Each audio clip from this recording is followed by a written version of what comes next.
I call to order the closed session meeting of the Mayor and City Council at 4:01 p.m. Good afternoon, everyone. Welcome and thank you for being here, and thank you to those viewing remotely. Madam City Clerk, please call the roll. Councilmember Sanchez is not present at the moment. Councilmember Ibarra is not present at the moment. Mayor Pro Tem? Here. Councilmember Charette? Here. Councilmember Canas is not present. Councilmember Canas is not present at the moment. Councilmember Flores? Present. Councilmember Ortiz? Here. Mayor Tran? Here. And Councilmember Sanchez has arrived. Thank you. Moving on to public comments for closed session. Madam City Clerk? We have no request to speak for closed session. Thank you. We will now convene into closed session at 4:02 p.m. We'll be back. Thank you. I call to order this joint regular meeting of the Mayor and City Council and the Mayor and City Council acting as the successor agency to the Redevelopment Agency of the City of San Bernardino, the San Bernardino City Housing Authority, and as the San Bernardino Joint Powers Finance Authority at 5:02 p.m. Madam City Clerk, please call the roll. Councilmember Sanchez? Here. Councilmember Ibarra will not be here tonight. Mayor Pro Tem? Here. Councilmember Charette? Here. Councilmember Canas? Councilmember Canas? She is here. Councilmember Flores? Present. Councilmember Ortiz? Here. And Mayor Tran. Here. Thank you. We would now move on to invocation and pledge. Prophet Eric Smith from Kingdom Culture Worship Center will lead tonight's invocation. Please approach the podium at this time. And Catalina Bedoa, Sydney Elliott, Nevaeh Nava, Claire Thorpe, and Emily Valdez from Troop 920 Girl Scouts will lead us in the Pledge of Allegiance. Please all rise. Greetings to the City Council as well as our Mayor, Helen Tran. My name is Prophet Eric Smith, and I would like to share from the scripture Matthew 5:14. You are the light of the world. A town built on a hill cannot be hidden. Neither do people light a lamp and put it under a bowl. Instead, they put it on a stand, and it gives light to everyone in the house. In the same way, let your light shine before others, that they may see your good deeds and glorify your Father in heaven.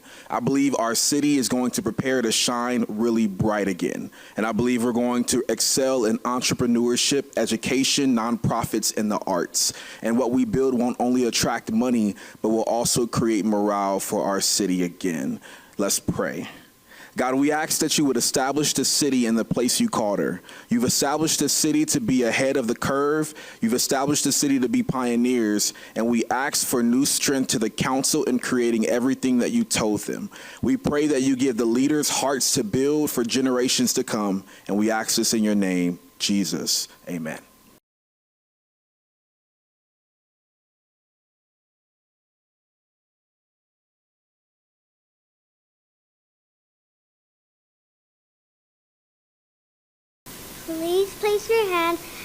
Please place your right hand over your heart. I pledge allegiance to the flag of the United States of America and to the republic for which it stands, one nation, under God, indivisible, with liberty and justice for all.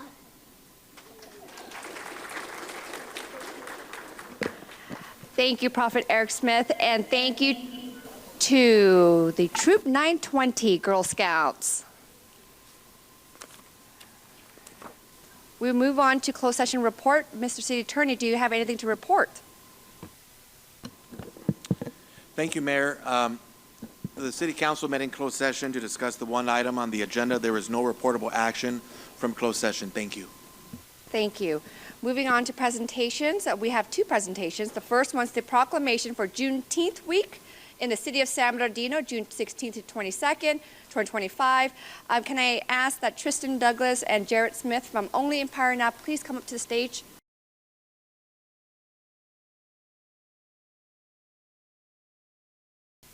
Council, would like to join me to the stage?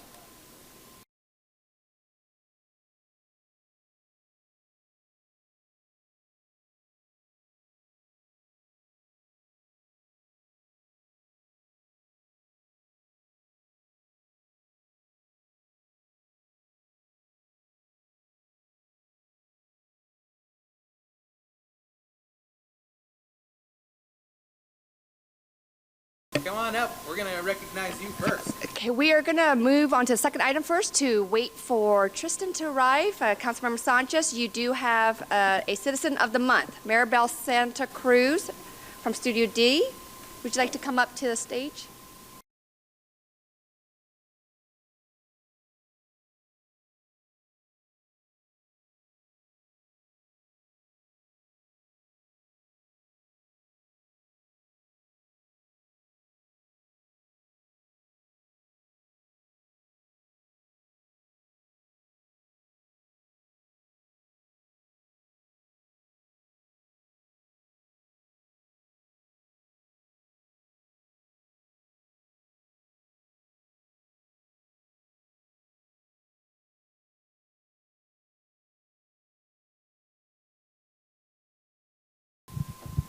Thank you, Councilman. All right. This certificate is to recognize Maribel Santa Cruz, Citizen of the Month, by Councilmember Theodore Sanchez. In recognition of your outstanding service, steadfast dedication, and unwavering commitment to improving the quality of life for the residents of San Bernardino, your leadership, compassion, and civic engagement embody the spirit of community and serve as an inspiration to others. We honor the meaningful difference you continue to make in our city. Presented this day, June 18th, 2025. So I'm the one who likes to ad-lib it, so that's what I'll do now. Maribel has always had her doors open for any city event. I mean, she must host the city's events there at least once every 2 weeks, and she is always happy to do it. It's a beautiful space. It's the Chase Building, 5th floor, Studio D. It's a wonderful venue for people who have a stake in the city of San Bernardino to come together, collaborate, work together, and work up beautiful projects and have meetings. So I want to give this chance to Maribel to say a couple words and tell us more about yourself. Thank you, Ted. Thank you, council members. I have write some words. I'm grateful for this recognition. Thank you, everyone. Thank you to the city of San Bernardino. Thank you to council members, and thank you, Ted, for thinking of me. The city of San Bernardino holds a special place in my heart. I came to live here 13 years ago, at a time when the city was facing so many economic challenges. 11 years ago, I started managing the Chase Building. It was not easy running a business in a bankrupt city. It meant losing more money than the business ever generated. But I had a person at my side who always had faith in this city. The hope and dreams of the man who owned that building for many, many years filled me with faith for the future of this city. Change is inevitable. And one day he left, but I stayed here. And his dream became mine. Someone else came and acquired the building with new ideas and the conviction that his investment in this city will pay off. It's been almost 5 years, and not only I've seen the change with my own eyes, but I've also believe everything that is happening on Studio D. Studio D was born from the vision of someone who ventured to invest in the city of San Bernardino, and from the dream not only of mine, but of those of us who have believed in the future of this city. San Bernardino is a city full of opportunities. Over the last 3 years, the Chase Building, now known as Studio D, has been a significant contributor to the economic growth to this city. We have seen many businesses arise. We have seen entrepreneurs start new business, a business they have for a long time dreaming on have that business. I've been able to be part of this transformation and collaborate with the development of this city. San Bernardino is a great city, and this is an achievement. But for more than that, I am honored to be able to help those people who have faith and believe in the prosperous future of the San Bernardino. Today, I didn't come to complain about what was not being done here in the city. I was invited to be recognized for what I have done. This is a compliment for me, something I haven't sought since everything I can do for this city, I will always do with gratitude and love for San Bernardino. Dear Mayor, esteemed council members, my voice is the voice of my community. And I ask that every decision you make be truly thought of the benefit of this city. There's no room for quarrels here. We are all here to move this city forward. To our new city manager, you are here because our leaders have believed in your ability. I ask you to make the entire San Bernardino community believe in you. Show us that those who elected you were not mistaken. Our city needs capable people to lead it, but it also needs people who loves the city like I love San Bernardino. Well said. Well said.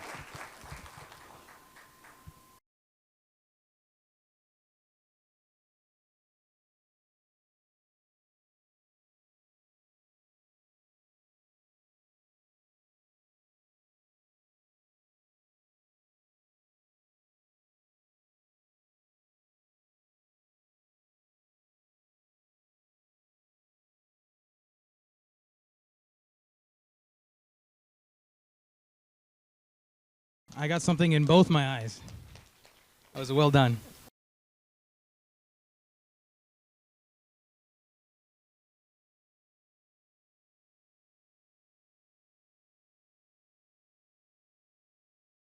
Is Tristan here?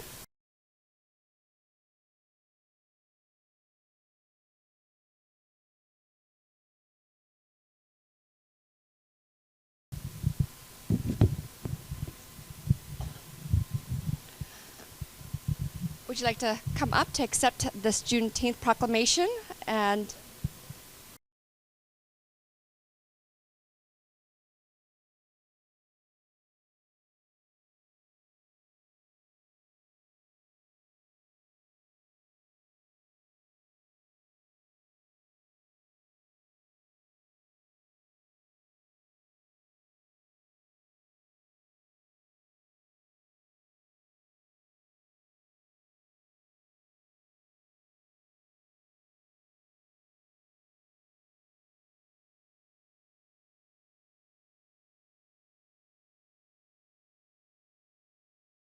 okay, we have the proclamation of the mayor and the entire city council proclaiming June 16th to 2025 as Juneteenth week of the city of San Bernardino, whereas Juneteenth, as known as Freedom Day and Emancipation Day, marks the historic moment on the June 19th, 1865, when enslaved African Americans in Galveston, Texas, were finally informed of their freedom. More than 2 years after the signing of the Emancipation Proclamation, and whereas Juneteenth is the oldest nationally celebrated commemoration of the ending of slavery in the United States, and stands as a powerful symbol of African American freedom, resilience, and achievement, and whereas the city of San Bernardino honors the significant contributions of African Americans to the history, culture, and progress of our city and nation, and whereas Juneteenth provides an opportunity to celebrate freedom, reflect on our nation's history, and recommit to the ongoing work of equality, justice, and community unity. Now, therefore, be it proclaimed that the Mayor and City Council of the City of San Bernardino do hereby proclaim the week of June 16th to 22nd of 2025 as Juneteenth week in the City of San Bernardino, and encourage all residents to join in commemorating this important occasion through celebration, education, and reflection. Presented on the 18th day of June 2025, we have here Justin Smith. Tristan Douglas is here in spirit of the Only Empire Now.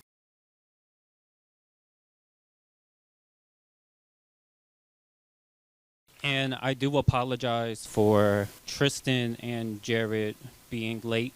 My name is Justin Sexton, and I would actually like to praise both Tristan and Jared, two San Bernardino natives that collaborated in 2023 to create the Only Empire organization, which focuses on uplifting the creative talents throughout not just San Bernardino, but the entire Inland Empire region. And with myself, I'm actually from Richmond, Virginia, and I moved out here 3 years ago. And I'm grateful for San Bernardino specifically to take me in as one of their own and to work with two San Bernardino natives to create such a great platform to amplify creative voices. And because of our works with the award show, we do have a Juneteenth concert out at Algiron Park tomorrow with the City of San Bernardino Parks and Recreation from 5 to 9 p.m. I would love to see everyone come out here and have a good time. Thank you.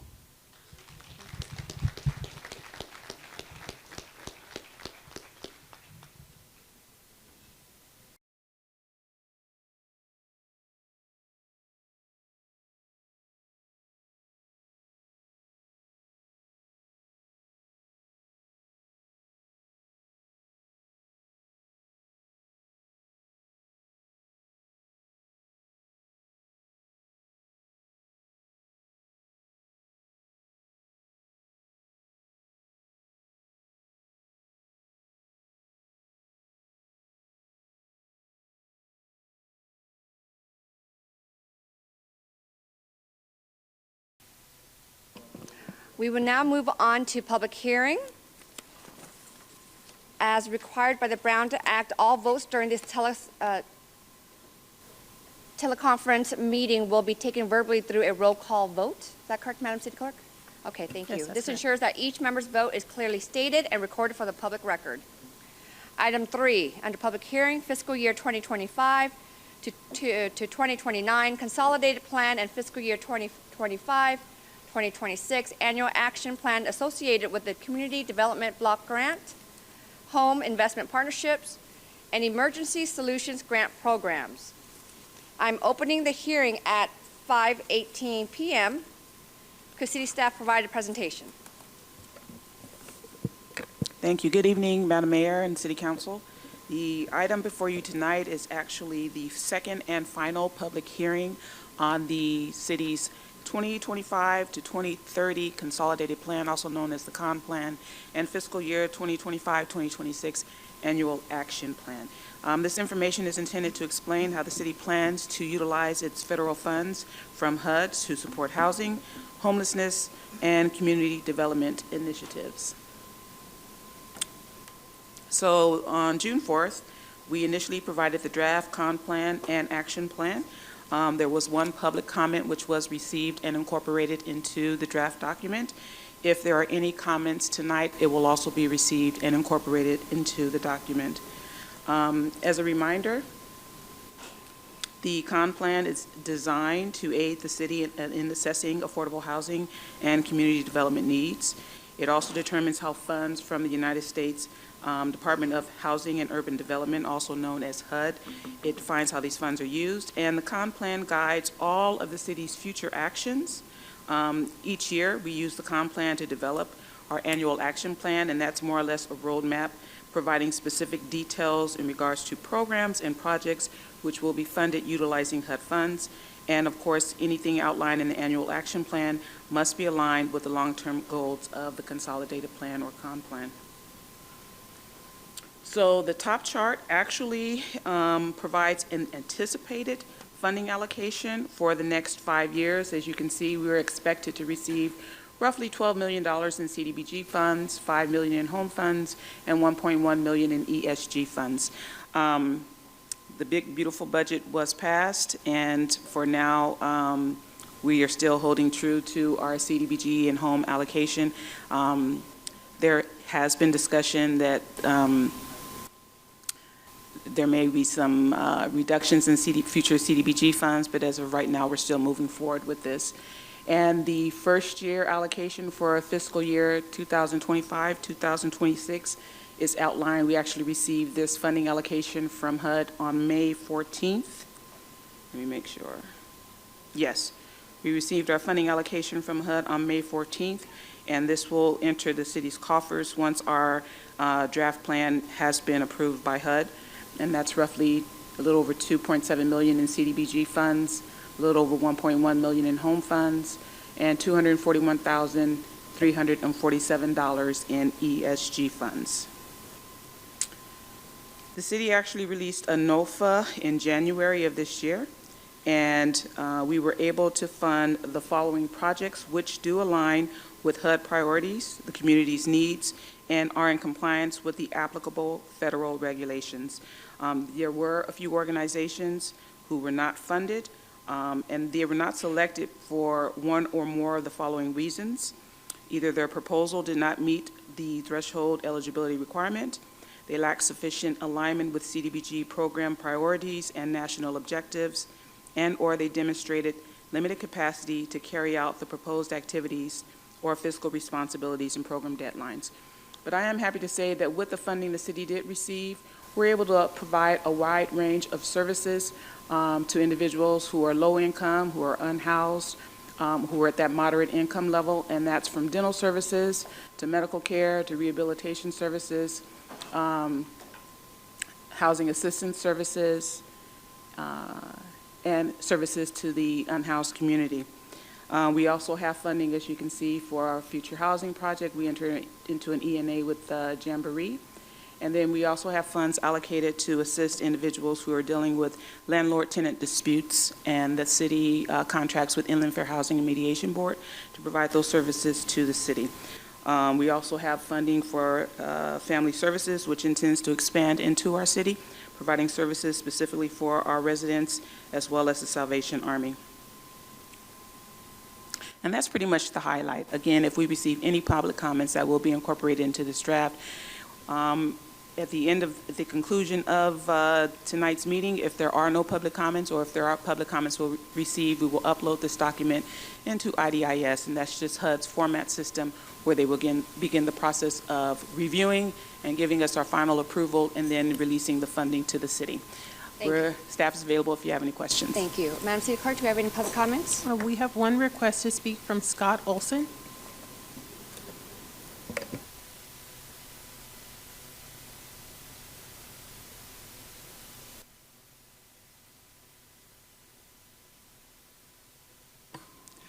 Hello, everybody. My name is Scott Olson, and I have 3 points to touch on. The main big one, is, of course, is the garden. That's what I picked up as my task. The first one is the police department and the funding of the vehicles. Okay, I'm not exactly on the same page with Teddy on a lot of things he does, but when it comes to our police department, common sense.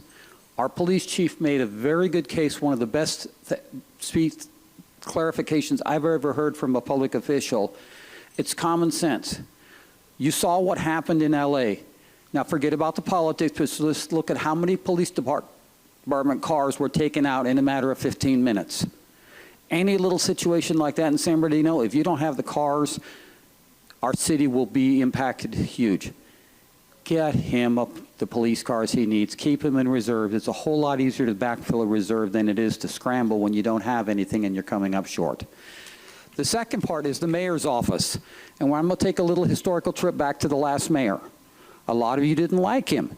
You wanted to punish him. You wanted to take out a vendetta on him, so you took it out by cutting the mayor's salary and the mayor's staff. He's gone, and the current mayor gets paid a pitiful amount of money for what she does. She should be making in the neighborhood of $150K if you want to be at the bottom end of normal. That's California. That's what it is. Also, her staff, one staff member, are you kidding? You want her to do all this stuff with one staff person? The government agency I worked at is a simple little water department. In order to run the same stuff that the mayor is going to have to do, they have 4 staff plus a supervisor. Okay? You want the mayor's office to do what you keep crying about? Then give her the staff she needs to get it done. Because guess what? All you're doing is hurting the mayors when you do that.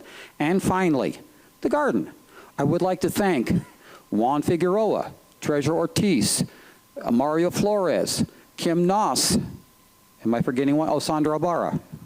I would like to thank all of you for coming out and looking at the situation of the garden, because all of you saw something. You have a new project that you passed for the homeless. It's right next door. You're going to have issues. And if you don't know what's going on and you don't come to see it firsthand, you're going to get blindsided when the issues start popping up. The garden's a wonderful little jewel for this car. It's raw, it's natural, the birds, the animals, it's wonderful. You don't even have funding for it. You haven't had funding for probably more than a decade. Please, give them some small consideration concern. We're not asking for a whole lot, just to have water to water our plants for starting, a road that doesn't take out our tires, and some wood chips so we can keep the weeds down. The wood chips are free, that's the first thing. Fixing the water, that's a no-brainer. Anyway, thank you very much, and I hope when the budget comes out, some people get some relief that they need. Thank you. Thank you. There are no more speakers. Thank you. I'm now closing the public hearing at 5:27 p.m. for deliberation and action. Do we have any comments? Councilmember Sanchez? Move to approve. Thank you. There's a motion. There's a second. Please call for the votes. Councilmember Sanchez? Yes. Mayor Pro Tem? Yes. Councilmember Charette? Yes. Councilmember Canas? Yes. Councilmember Flores? Yes. Councilmember Ortiz? Yes. Motion passes unanimously. Thank you. Moving on to City Manager update. Mr. City Manager. Yes, good evening, Mayor and members of the City Council and members of the community. It's my pleasure to provide you with the City Manager update. So in the past several weeks, the city has received numerous phone calls from residents asking about immigration enforcement in the city, and tonight I want to clarify several facts. Under state law, California Values Act 2018, SB 54, the city is restricted from investigating, interrogating, or arresting individuals solely for immigration and enforcement purposes. The city is not allowed to share personal information like home or work addresses with ICE unless it is already publicly available. San Bernardino Police Department cannot ask individuals about their immigration status, participate in arrests based on civil immigration warrants, or use immigration officers as interpreters. There is an exception in this law allowing cooperation with federal immigration officials in cases involving violent or serious felons. That said, San Bernardino and San Bernardino PD are also prohibited from preventing ICE from conducting an enforcement action in the city if one were to occur. Our San Bernardino police officer received a Medal of Valor today. At a ceremony earlier in Sacramento, Governor Newsom presented the 2025 Public Safety Officer Medal of the Year Valor to San Bernardino police officer Gabriel Rodriguez. Officer Rodriguez was recognized for an incident in December 23 where he heroically rescued a young child being held by a suspect with a gun. We want to congratulate Officer Rodriguez for this great award.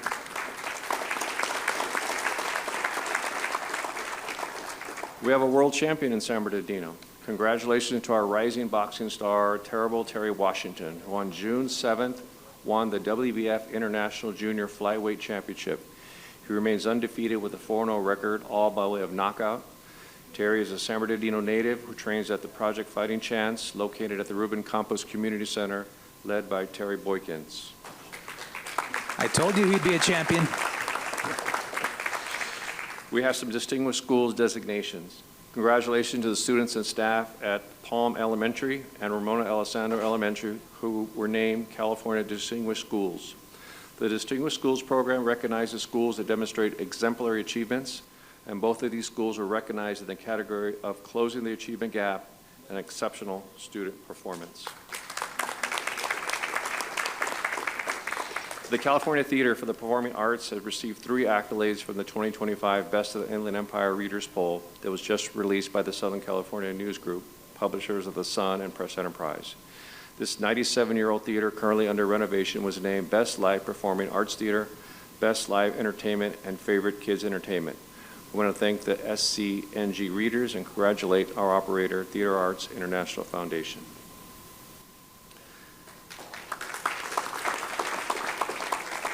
Openings and happenings. We're pleased to report that 166 new businesses obtained licenses in May. In these past 2 weeks, we celebrated the groundbreaking of the second phase of the county's public village housing campus, cut the ribbon of the East Side Skate Park at Spikeshire Park, and congratulated Cedar Point Chiropractic Group for their grand reopening following a major renovation of their location on Camino Real. The animal shelter. Animal Services now has a total of 5 per diem veterinarians on staff to help care for the pets under our care and perform spay and neuter operations. We're pleased to report in the past 2 months they have spayed and neutered 261 pets at the shelter to help alleviate the current backlog. Concerts in the park. The San Bernardino Sizzling Summer Nights concert series begins tomorrow night at 7:30 p.m. with a Juneteenth celebration performance by the hip-hop and R&B group Only Empire. With Roosevelt Bowl undergoing renovations, the first 4 concerts will be at Algon Park, with the last 4 taking place at downtown Court Street Square. Bring a blanket or chair along with your dancing shoes and get ready to have a great time. Mayor, that concludes my report. Thank you so much. Great update. We are now moving on to public comments. At this time, public comments will be heard for items on the open session and items not on the agenda. To address the City Council, everyone must complete a speaker card and provide it to the City Clerk. Only those speaker cards turned into the City Clerk will be allowed to address the City Council. No late cards will be accepted. Each person should state their name for the record before beginning their comments. As your name is called, please line up in order announced. We have 2 podiums, one on each side, available for your convenience. Please proceed to either one as soon as your name is called. Once again, and if you require Spanish interpretation, we do have an interpreter on site. Please raise your hand at this time to indicate you would need interpreting assistance. In addition, we do have interpreting listening devices available in the back.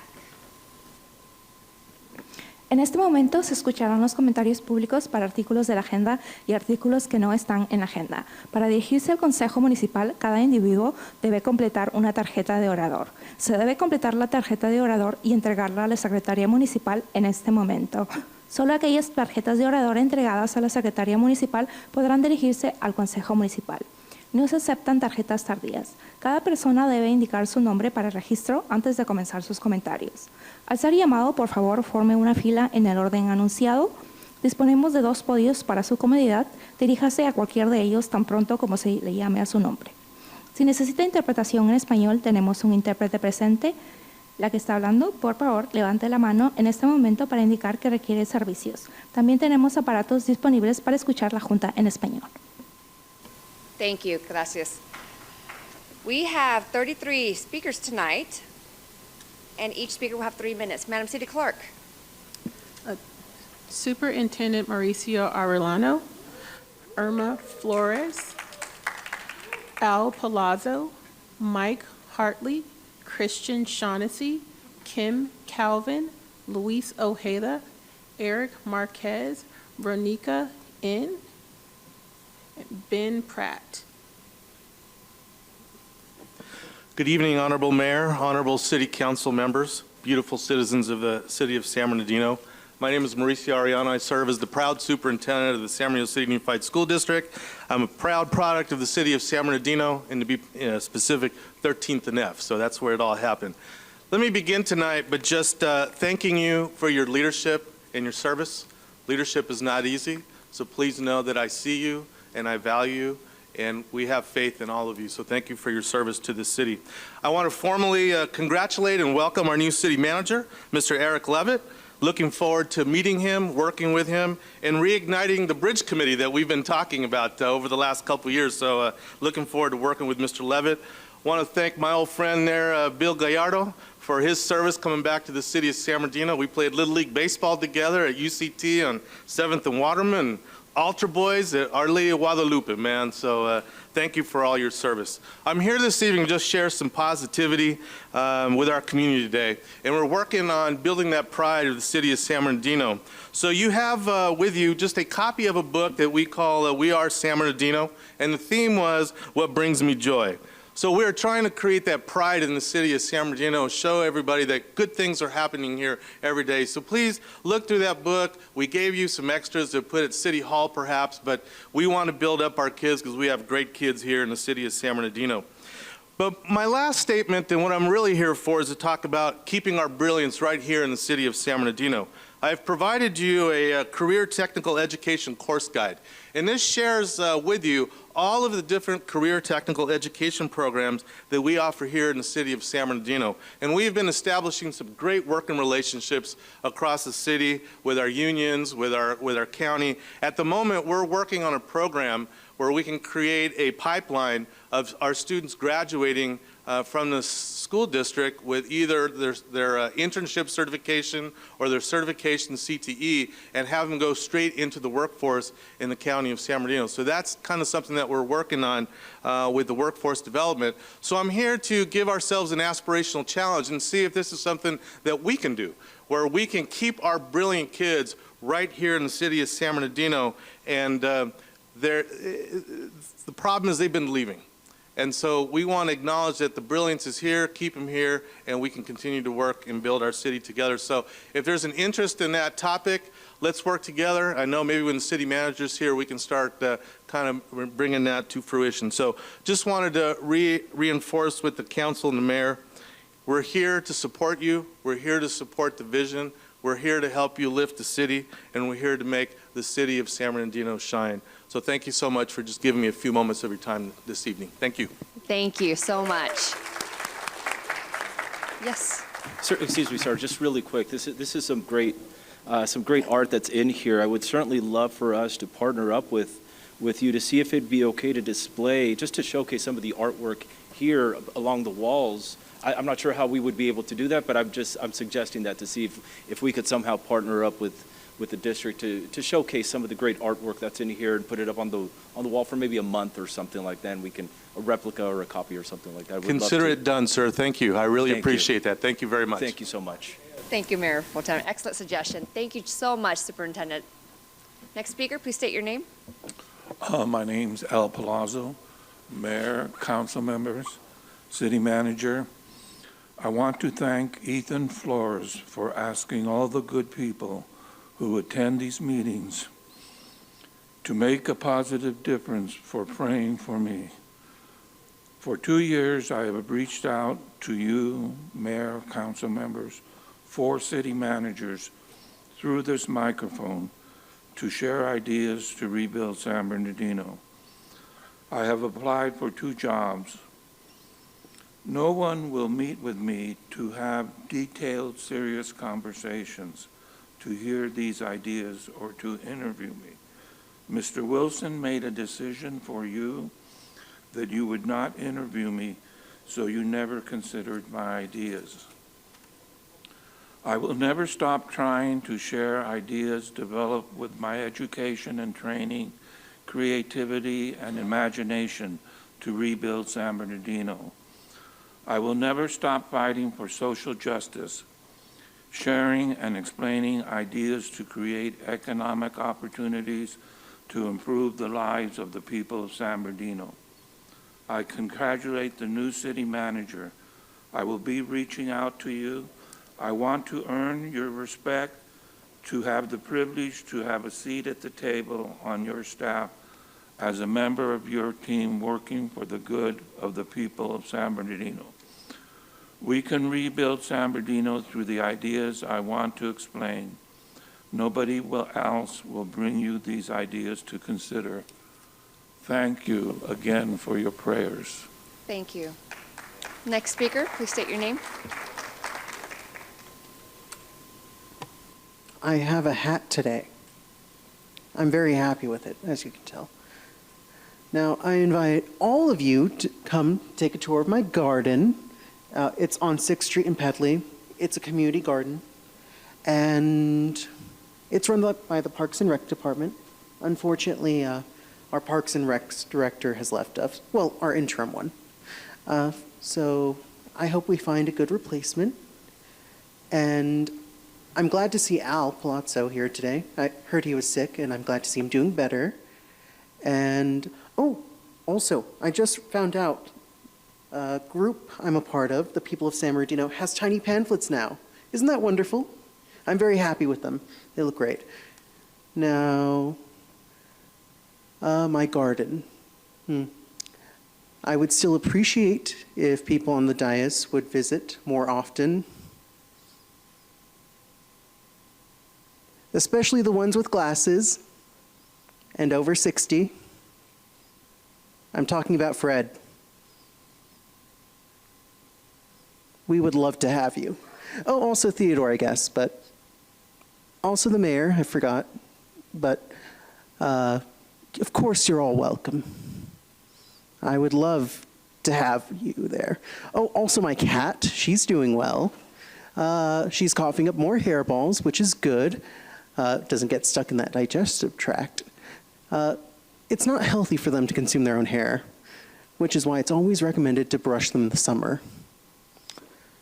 And I've recently gotten some Mexican sodas, you know, the ones in the glass bottles made with real sugar, and I don't remember what they're called or how to pronounce them properly, but I'm just going to list the flavors until I'm done telling you the ones I like. Lime, mandarin. I only like those 2 flavors. The rest, guava, pineapple. I think it's only 4 flavors. Also, I'm very happy with my cat. You know, I do believe I'm better than all of you because I have her. And her name's Frederick, like Fred. Reminds me of him. Acts like him, too. I wonder how long I will have her. She's 2. I've been fattening her up, as you see.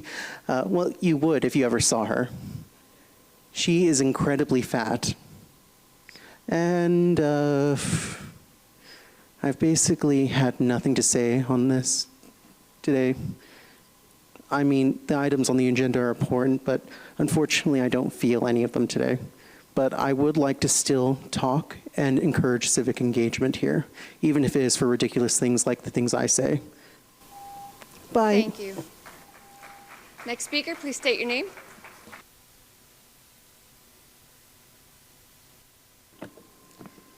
Hello, good evening, Luis Ojeda. I just want to tell the residents of the city of San Bernardino, this is what's wrong with our government. The city manager, former government, I think is the worst that we have. I'm going to give you guys an example. A few weeks ago, I came over here congratulating Ernesto, and Ernesto is no longer here. So they removed the sidewalk, they cut it out. Now it's unsafe. You're not allowed to walk through there. So you need to come down on the street. I reached out to Mr. Ling. I haven't heard from no one. So, and why is that? Well, let me guess. Because we're in a transition mode, which means nobody's going to do anything until the new sheriff comes into town. Meaning what? So why don't we stop paying the bureaucrats? They don't do anything. Give an example. A few weeks ago, I was so happy that, you know, we did a tour with Mr. Gallardo. I haven't seen those items that I brought up to you being taken care of. And I don't think you're going to be able to do them before you're gone, which is okay. This is what I learned about bureaucrats. They're very good at lip service. They say, yes, oh my God, you're right, oh, Mr. Ojeda. Yes, yes. And they let walk the calendar. So, Mr. Al, I don't know what's worse. If they haven't met with you, or if they do, and they just tell you what you want to hear, and then they hope that you go away. Or they go away. And in San Bernardino, they always are the ones that go away because I've been coming here for almost 8 years. And I've been through like what, 8 city managers or 10? I lost count already. And at the end of the day, they don't care. Why? Because at the end of the day, they're going to collect their check, they're going to be gone, we're going to get a new one and cross your fingers to see you get somebody that cares. That's all it matters, for people to care. So that's why I think that we should revise this type of government. It's not working. It's never going to work. For the simple fact that we don't have a boss. We don't have a leader. Supposedly we have 4 council members that can dictate the agenda, and then we have the infighting, and then the mayor is basically a cheerleader, and then the city manager is the one in charge, but he needs to listen to the city councils. Do you see the dysfunctionality of this government? This is nonsense. You guys remind me of the PRI of Mexico. You guys talk the good talk, walk outside, and you see the mess. Thank you. Thank you. Next speaker.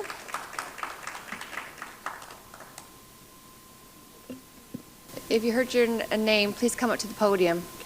Gregory Temple, Louis Matthews, Jim Smith, Alejandro Gutierrez Chavez, Harry Hatch, Pastor Paul E. Jones, Keith Benitez, Angela Wilkinson.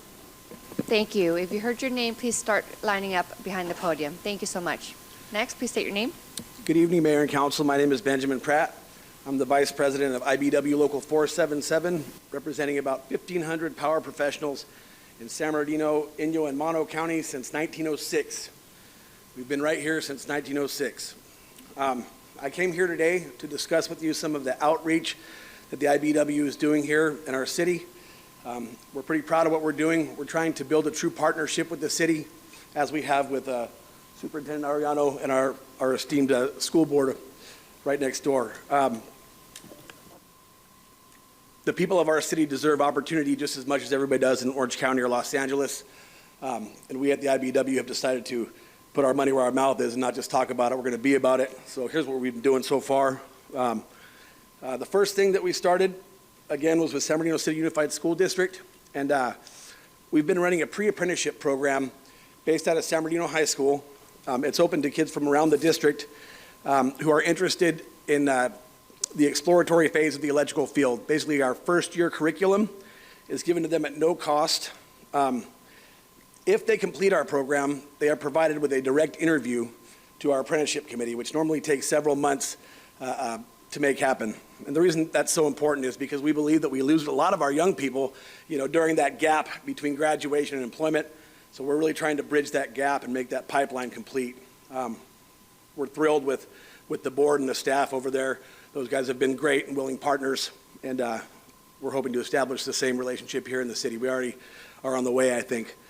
Secondly, we have our Veterans Electrical Entry Program.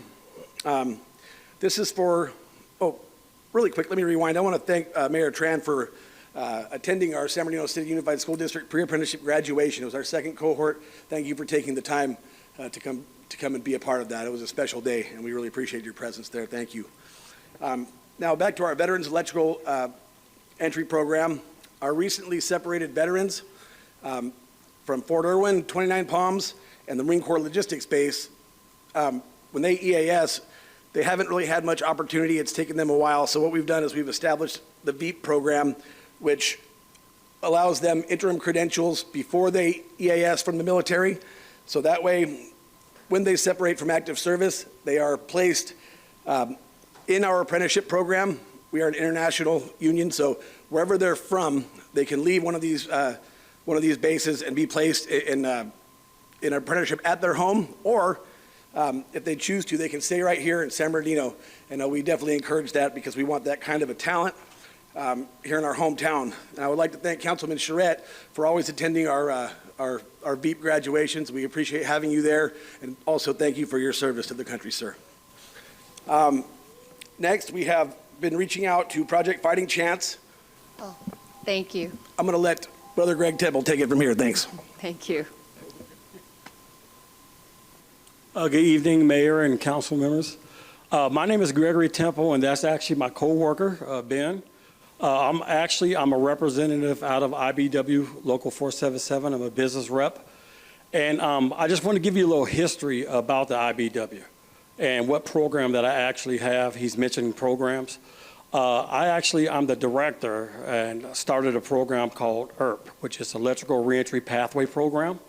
And the way we came up with it, I have a passion for it because I am homegrown here from San Bernardino. I can tell you about the Zodies that used to be up the dog pound, the old dog pound, Norton Air Force Base. This is my city.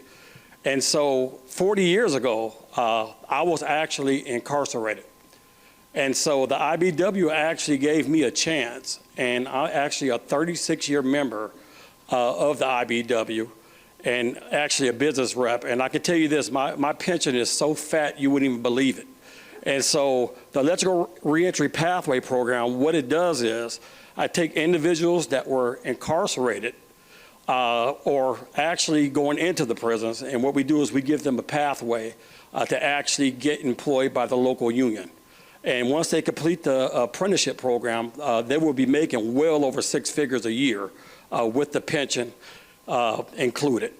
And so with that being said, whenever jobs stay local, that's how we put these people to work. And that's how we are able to put more of them to work, by keeping projects local.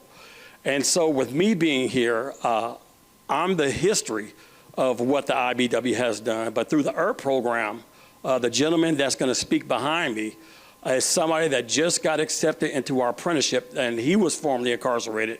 And he'll tell you a little bit more about his story. And thank you very much for hearing me out. Thank you.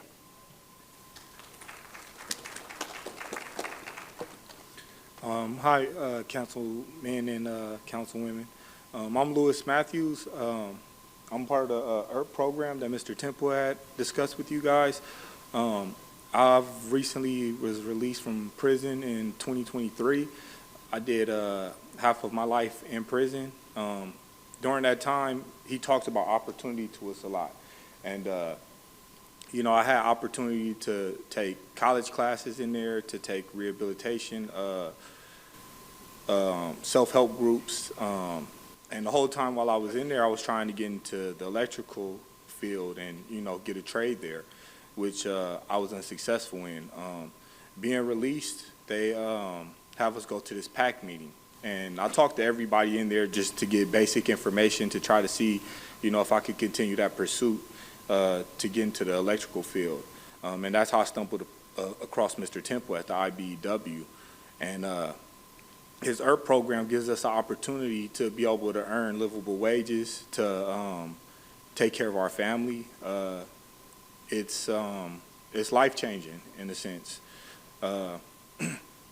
So for me, you know, this opportunity, it gives me a chance to do something greater than what I've done in the past, and, you know, something to where I can, you know, I could say I can give back to the community in a sense, you know, and, you know, just redeem myself as well, you know. So I want to thank Mr. Temple for that opportunity that he's created, because if he wouldn't have done what he did, it would have been an extremely hard struggle to get into the IBEW. So I hope you guys support his program and keep it going, so that way more people can have opportunity when they are released, you know, to have a opportunity just to start over and, you know, just have a new beginning at life. Thank you. Thank you. Next speaker, please state your name. My name is KR. I'm a resident here in San Bernardino. I just have something that I wrote that I'm going to read. Okay, so I stand before you today as a concerned resident, speaking for thousands of San Bernardino families living in fear. Our cities need immediate action to protect our community from hostile ICE enforcement tactics. 1 in 5 residents in the Inland Empire is an immigrant, and about 260,000 are undocumented. These are not just statistics. They are our neighbors, our coworkers, and community members who contribute to our city every single day. Our local economy depends entirely on these immigrant families feeling safe enough to participate in community life. San Bernardino gets most of its tax revenue from sales tax, and when families are afraid to leave their homes, they don't shop at our local businesses, including restaurants, shopping centers, local vendors, and other businesses. Thus, our budget crisis gets worse when an entire segment of our residents lives in terror under the presence of ICE. Speaking of our children, they're paying the highest price for this climate of fear. Family separations are traumatizing kids throughout our city. Parents are afraid to take children to school or seek medical care. Some of these children may end up in foster care when parents are detained. Recent research shows that after ICE raids in California's Central Valley, schools' absences jumped up 22% as parents kept keeping their children home. This isn't just cruel, it's destroying our community's future. The exchange of education and life opportunities for trauma and risk of endangerment is a wicked transaction. We're seeing this fear play out in real time right here in San Bernardino County from ICE enforcement. The climate of fear is getting worse within our community, and we've seen troubling patterns. Day laborers in Ward 2 facing harassment from co-enforcement and street vendors being seized. The council has already let down the immigrant community before, and it's time to rebuild that trust and to take accountability to uplift them in their time of need. Meanwhile, public safety is at a risk in alarming ways because there are vigilantes who are now impersonating ICE agents.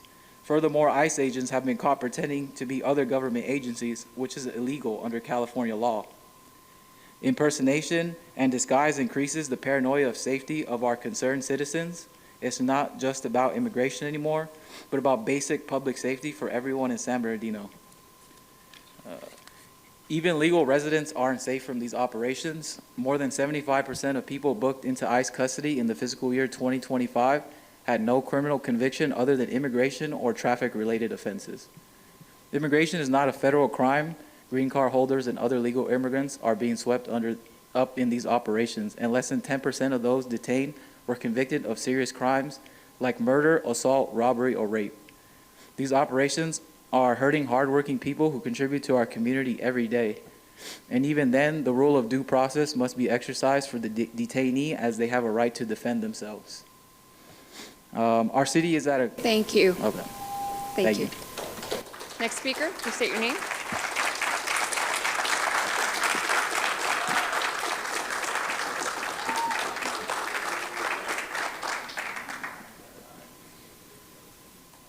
Hello, my name is Keith Niedes. I'm here on behalf of the San Bernardino County Youth Advisory Board. I'm here today to speak in favor of the Rapid Rehousing Funding Agreement with Benjamin E. Jones. The agreement states that the mayor and city council authorize that the city manager or designatee to execute a homeless resource services agreement with Mr. Jones. The agreement states to designate $600,000 for rapid rehousing services and for it to not exceed the allocated amount. Furthermore, I and the other members of the county's Youth Advisory Board believe this is a perfect step forward to start lowering the numbers in the homeless population, providing essential programs such as rental assistance and support for rapid rehousing programs such as HAP. This isn't a decision I believe you should be hesitant towards. I may remind you that regardless of the numbers on this year's homeless point-in-time count did show a decrease in the population living in the streets, it still doesn't cover the entire total of unhoused or displaced families and individuals living in doubled-up housing or shelters. These individuals are struggling to make ends meet. I implore you to vote in favor of this agreement with the increasing uncertainty in our communities, as he has mentioned, ICE. Right now, we cannot be hesitant in making decisions on these issues. These are some of the most vulnerable individuals in our county, let alone our communities. These people need support, whether it's rental assistance to help cover bills, rapid rehousing to help families displaced through whatever situation they've been put through. These people need this funding to get the programs and support they need. $600,000 may not seem like a lot, but to programs that are vastly underfunded right now, they are extramental and important right now. I implore you to vote in favor of this and to speak with Benjamin E. Jones. Thank you. Thank you. Next speaker, please state your name.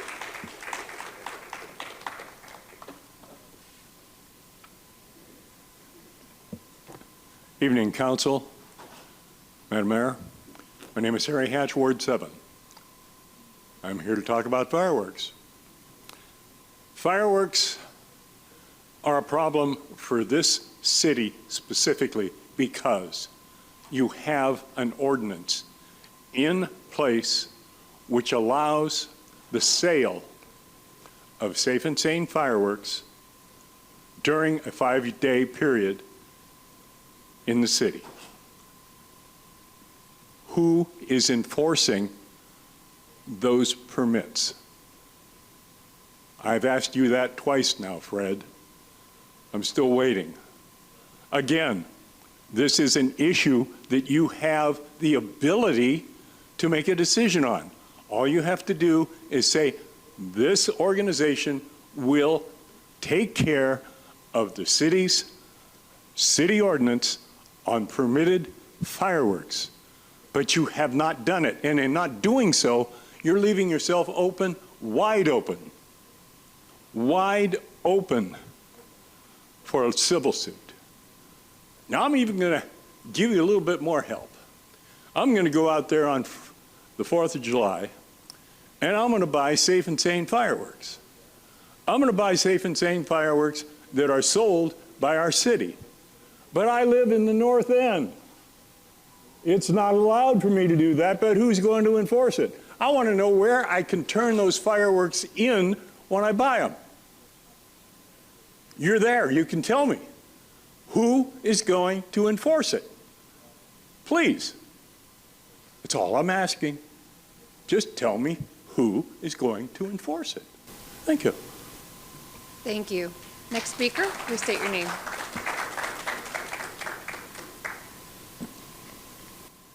Good evening, Mayor Helen Tran, council members. My name is Angela Wilkinson.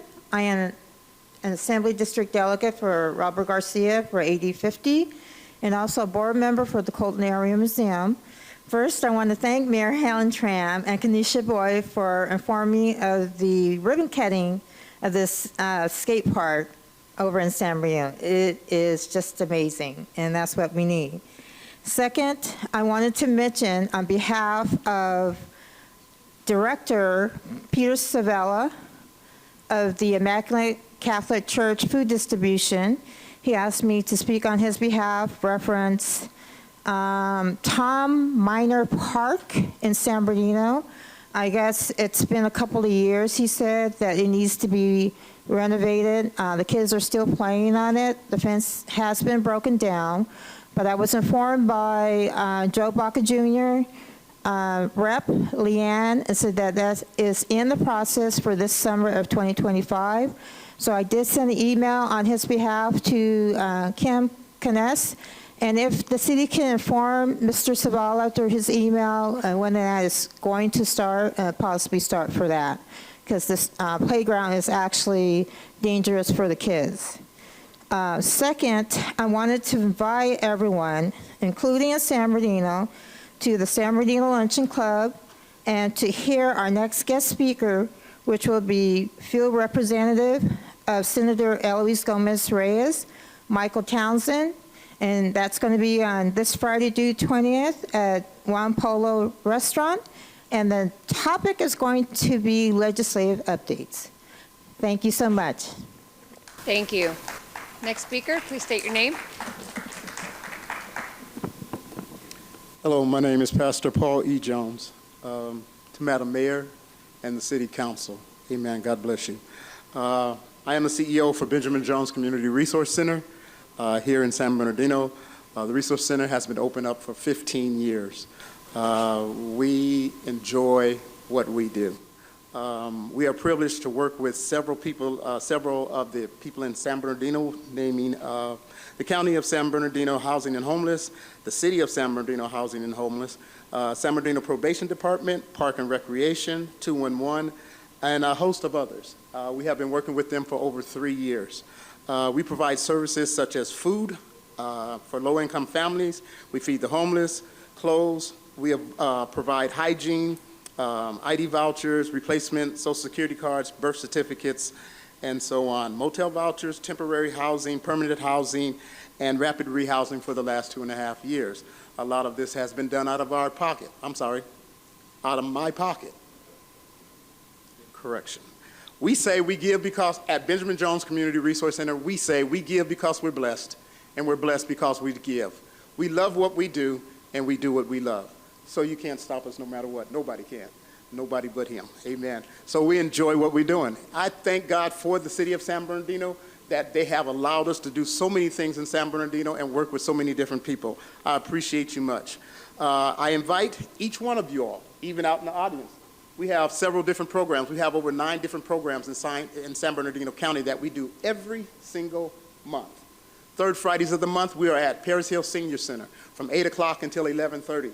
We provide all kinds of services. We invite other people in San Bernardino that has like behavior health, animal control, and different services to come out. They come out and they help give shots to the animals.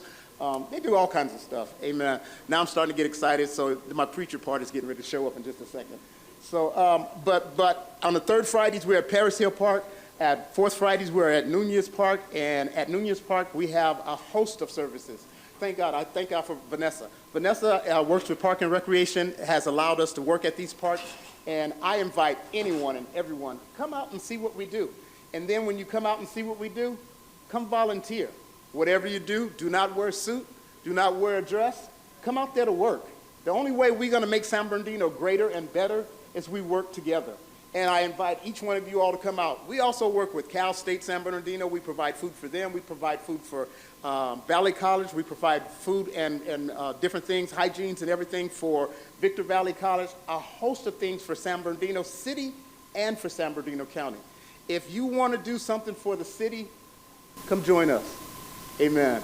But don't come out there acting like you're not going to work. Thank you. Thank you. Madam City Clerk? Martin Vilchis, Scott Olson, Hector Martin, Raul Gudino, Acela Gudino, Dolores Armstead, Acela Obicor, I. Lockhart, Alexis Teodoro, Angela Lira, Arthur Anderson, Julia Stoddard, Lydia Savala, Venus Alfaro, Richard Mendoza. Thank you. Please state your name for the record. Hello, I'm Junior. I'm here to speak about the injustice that is currently taking place in the Inland Empire, especially in San Bernardino County. First and most and foremost, I want to acknowledge the land that we are currently occupied on, the First Nation people of Yuhaviantam, people of the Pines. I am here to speak in behalf of the day labor workers near the Home Depot on 21st Street. For the past weeks, these hardworking workers have been facing discrimination by the police. These workers just want to look for work. It is not fair for them to be racially targeted and harassed by Officer Devlin. What is the crime these hardworking people have committed just being brown in America? In fact, it is perfectly legal for them to ask for work in San Bernardino. Everyone in this room is aware of what's going on in our community. We have seen local street vendors, people working in the farm fields, people that are simply putting gas, people that are sick and wants to get treated in the hospitals, people that are selling merch in the swamp meets, parents that are just attending the grads with their children are being kidnapped by ICE in broad daylight. Who are the ones that are responsible for this chaos? I'll tell you who. It's the monsters that swore to protect the community from danger harms, yet they are harassing our communities. Does it sicken you, Council, to see families being separated right in front of your eyes? Does it bother you to hear that? Families right now are probably filing a missing person report for their loved ones. The sad part is that they don't even know that their loved ones were a victim of being racially targeted by white supremacist so-called ICE. Enough is enough. Ya basta. We are sick and tired. For the past 500 years, my people have been facing oppression from these colonizers. We the people are going to continue to fight for the liberation for our gente. We are not asking, we are demanding that our native people be released and to be left alone. The community, the pueblo, is rising up together. The ancestors are right beside us. Free Palestine, free Congo, free Sudan, land back to all the native people of Turtle Island. Mishika Tiawi, Omithil, Aho. Thank you. Next speaker, please state your name. My name is Scott Olson. I'm a lifetime resident of San Bernardino. I was born here. I was privileged with my parents in the summers. They were both teachers, so I've seen all over this country. I spent my summers in Minneapolis. Minneapolis was a beautiful place, a fun place to spend your summers. It's such a mess. Most of the people I know that I grew up with, they left because it's that bad. It's becoming like California. Now, in my learning and growing up, I've come to realize one simple reality. And trust me, I've been up here hundreds of times. I've opened my mouth. People know I spoke the truth. But a lot of times it was in anger. I was mad. I was calling out against it. You know what? It didn't get me very far. hundreds of speeches and very little to show for it. Simple reality is, if you want to know how to work in government and get things done, learn how government works. The city charter makes it very clear what city council can and cannot do.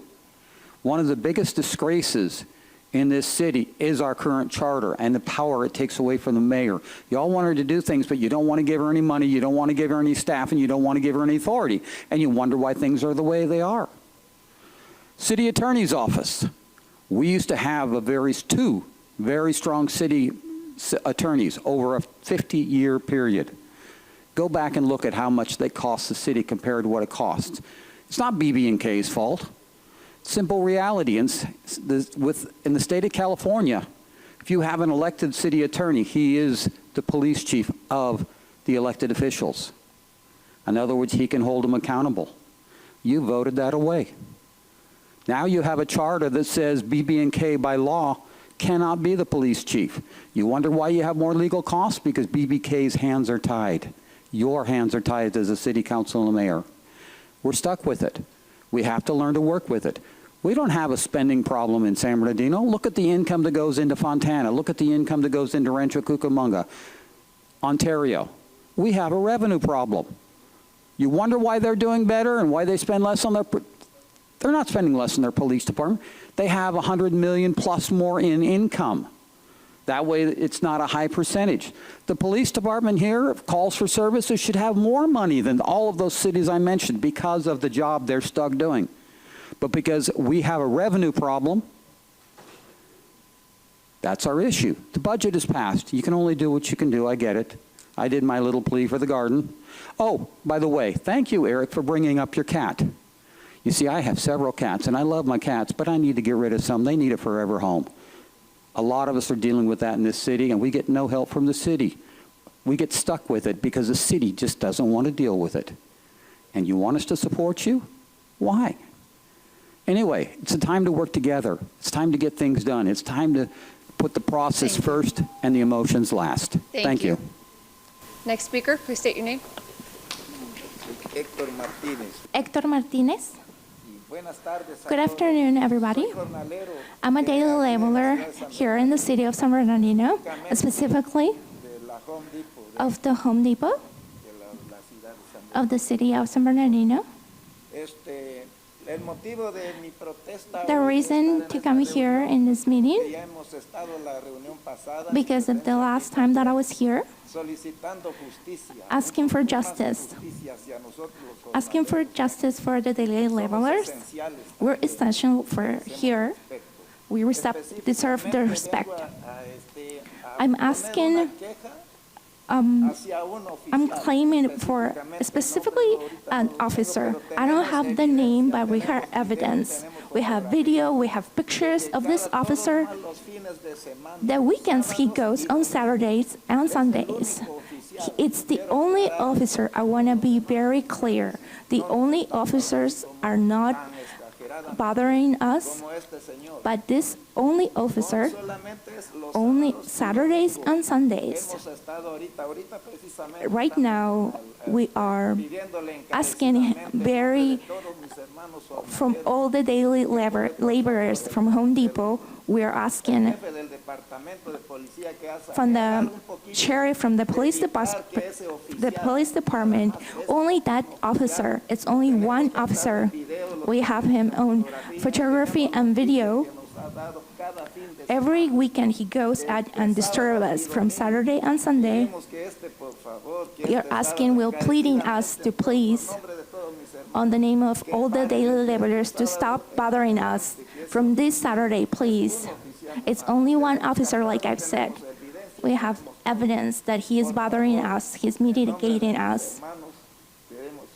We just want justice to be done to us. Thank you. God bless you. Gracias. Thank you.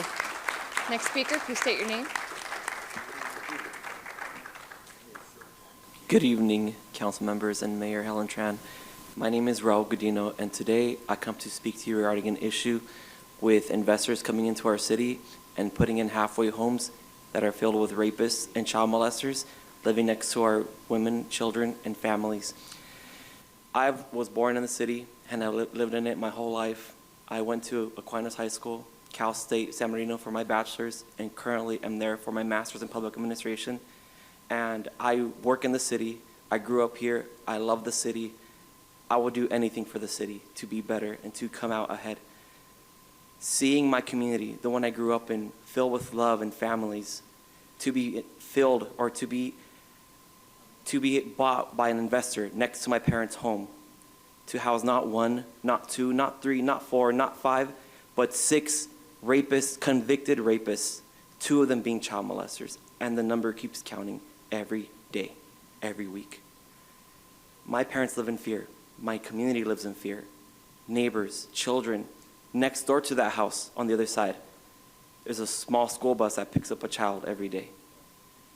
Down the street are multiple children taking the school bus, hundreds of children every day, living that close to so many convicted rapists and child molesters. It hurts to see my city let these people come in and put these people who hurt us so close to our proximity. I don't see any of these investors going into Beverly Hills, going into these prominent, wealthy areas, but they come here because they think we're not going to have a voice. But we are, because members of the city love the city. I want to see it come out ahead. I want my community to be safe. I want my members to be able to play outside in the street and be okay and not worry about somebody doing something to them.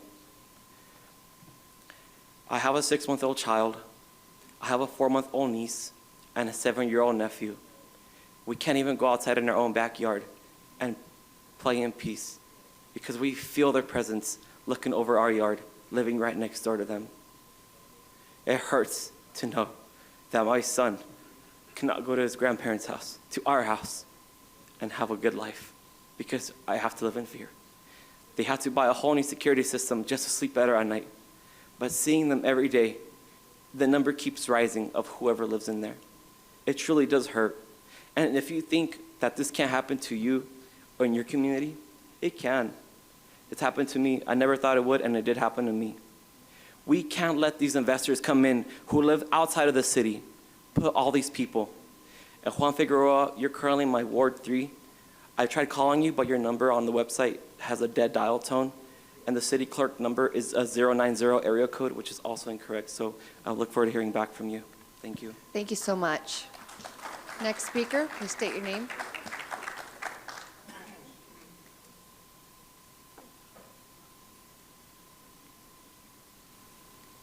Good evening, council members. My name is Acela Obiakor, and I've lived on Poplar Street for 32 years. I'm here tonight on behalf of my family and our longtime neighbors, many of whom have worked hard to preserve the safety and integrity of our community. For decades, we've had little to no crime. That changed when my next-door neighbor's home was purchased by an out-of-town investor with no ties to our neighborhood. That home is now occupied by 6 convicted rapists and child molesters and counting. These are not low-risk individuals. They are repeat high-risk sex offenders placed just feet from where our children play, my children play, and our family live. Every day, a school bus drops off and picks up children just steps away from this house. A special needs bus stops directly next door. These predators have been placed in direct proximity to the most vulnerable neighbors, and we are terrified. This is just not about fear. It's about responsibility. The situation was created by investors making money at the expense of our safety and by a system that allows it to happen. We are pleading for your help. Help us find a legal and enforceable way to get these predators out of our community. Help us stop the practice of placing high-risk felons in stable residential neighborhoods like ours. And most of all, help us protect the women and children and families who deserve the basic right to feel safe in their own homes. We will not stop here. I and others from other neighborhoods, from our neighborhood, will continue to come back to these meetings until something is done and I am contacted directly with a plan of action. We are not going away because our safety is not negotiable. Thank you. Thank you. Next speaker, please state your name. Okay, thank you. Push the button. Thank you, sister. I am Lockhart, Ipiani Lockhart, and I'm here today to say thank you to the mayor and city council for recognizing Juneteenth and having a Juneteenth week here in the beautiful city of San Bernardino. Some of you may know me as the host of the one of the hosts of the I Love San Bernardino County radio show with Robert Porter, and we've had a number of the city council members and a few of the city members and many of people on our show. But I just want to say that San Bernardino, being born and raised on the west side of San Bernardino, and a product of the San Bernardino Unified School System, you know, go Coyotes, go Roadrunners, Cardinal Pride, go Wolverines, go Yotes, right? I went through the whole thing, and I really love and care for this city, and I know that there's many people of character and goodwill and do many of great things throughout our community. Hearing the pastor speak earlier about what they're doing at Paris Hill Park, it's going to take that kind of effort as a community, because we can't just sit here as residents of the city and county and country, state and country, right, and expect the leadership to solve all these issues. We have to be willing to roll up our sleeves as individuals, as part of humanity as well, because we're all blessed to be alive, and we all are blessed with this gift of life within the living. So I hope that we can get to a place where we respect one another. We're not going to agree on everything, but there's we have more in common than we have differences. I just want to uplift a few events that's going to be happening in our wonderful city. Once again, the recognition of recognizing Juneteenth, that's going to be happening tomorrow, June 19th at the park. I forget the name of the park. It is not on the flyer that I have. I don't want to butcher it, but you know what's happening here in San Bernardino. Also, I want to uplift that there is a prostate wellness workshop that's being orchestrated by the Inland Empire Black Workers Center, and that's going to be taking place this Saturday, June 21st, from 3 p.m. to 6 p.m. You could go and find it on the Inland Empire Black Workers Center's Facebook page, or you could go to their website to sign up. Specifically for African-American men, we have some of the worst health outcomes in this country, and often we have so many of our community that are passing earlier than they should to preventable diseases. So it's so important as African American and as men in general to be more proactive with our health. I encourage all of us to take care of ourselves. Taking care of ourselves is love for ourselves, so to love ourselves. And finally, I want to welcome everyone out to Village Talk, Community Healing. This is presented by my company, Motivational Realizations. It's going to be happening at Operation New Hope. It's a kind of a healing circle community talk, and it's going to be taking place Saturday, June 21st from 11 a.m. to 1 p.m. You can go to my Facebook page, Ipiani Lockhart, to find out the information and to register. Once again, thank you for your time, and God bless each one of you, and love you guys as well. Thank you. Hello. Thank you. Hello. And it's Al Gouin Park. Next speaker, please state your name. Richard Mendoza. Okay, I think we've all met before. I've been here before several times, all right? Same thing's going on over in my neighborhood. Besides them and the rapists and stuff, I got a whole bunch of people living in the darn riverbed over there, okay? Homeless. Nothing's going on with the homeless. What's up with the homeless? What are we doing with it? We're not doing nothing. Everybody's giving me that look. Freddie, talk to me. What's up? Nothing? Okay, all right, good. Look it. I'm talking about the trucks. You know I'm talking about the trucks over in my area, the trucks in the school. There's a school there. You know the school, The Rock? Okay? Little kids. And you guys have no kind of empathy for these kids, all right? They're turning around, they're spreading asphalt on the ground. You know asphalt's like a killer. Later on, it's like cancer, okay? Breathe some of it. Take some of it and breathe it and see how you feel after you breathe it. My buddy right here, Chris, can you stand up, Chris? Oh, see his hand? Okay, Chris, all right? He has problems a lot of times breathing over in that area. He's right next door to one of the truck places that calls it a truck stop. How could you be a truck stop when you're not really a truck stop? You just come there, buy the land, and you start opening house, okay?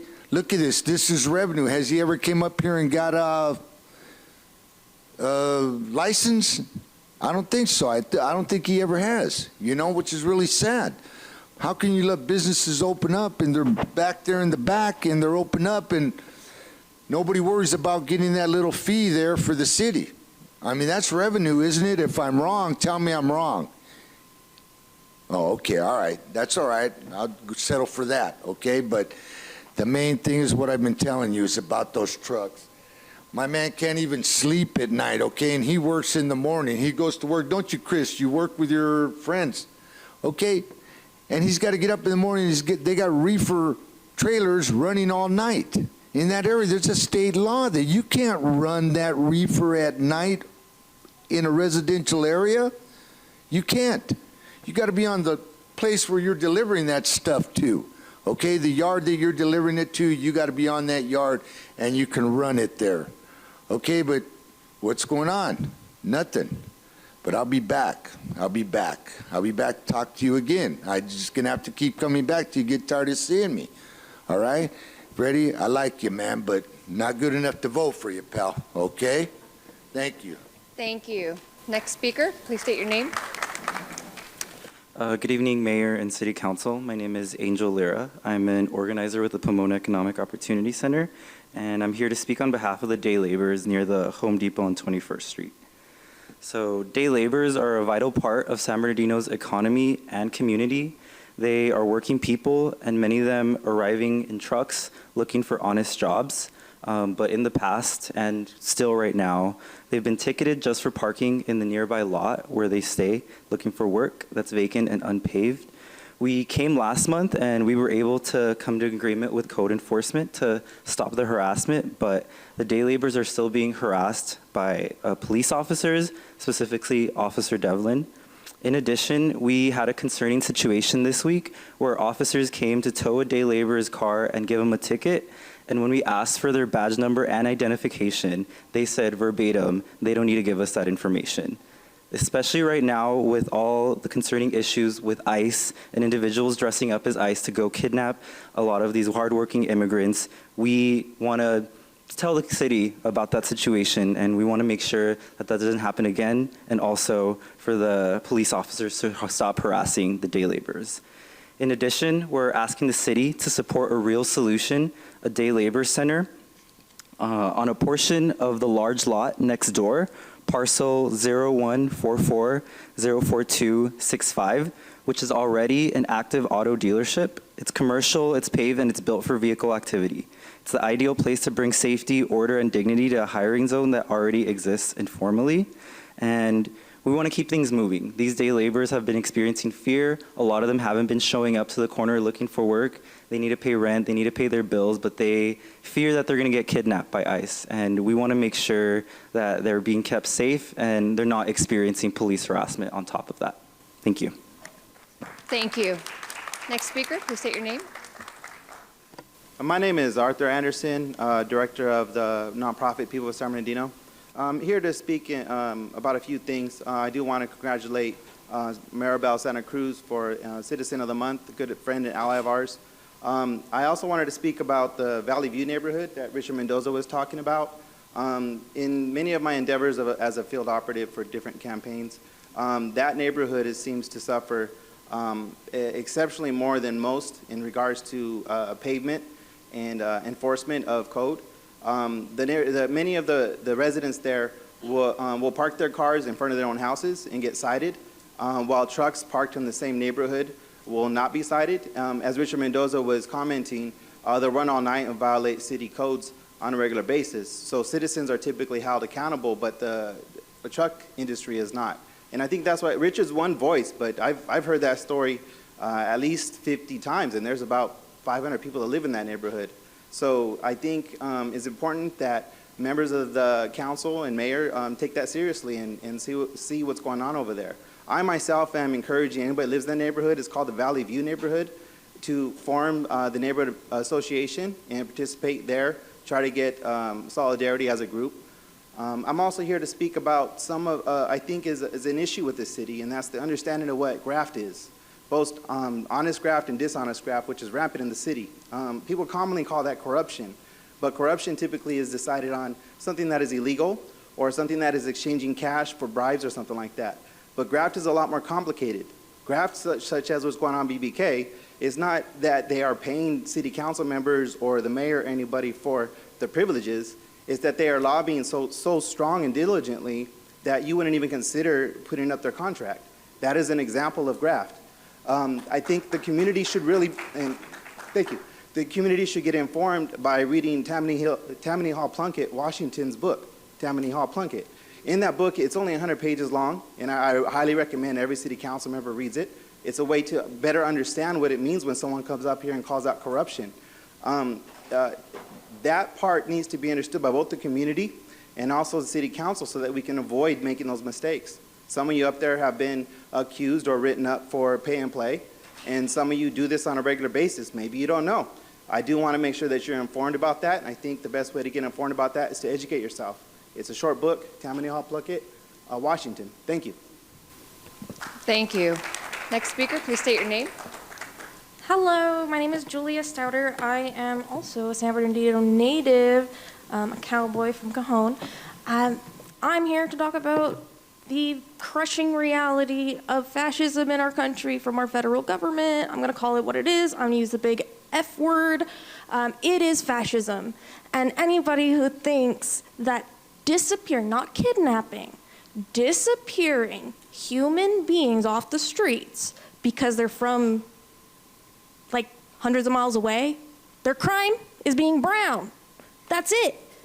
And they're getting taken literal concentration camps. We all remember those when we went to school, right? That's where our federal government is sending immigrants, fathers, brothers, sons. But you know what else?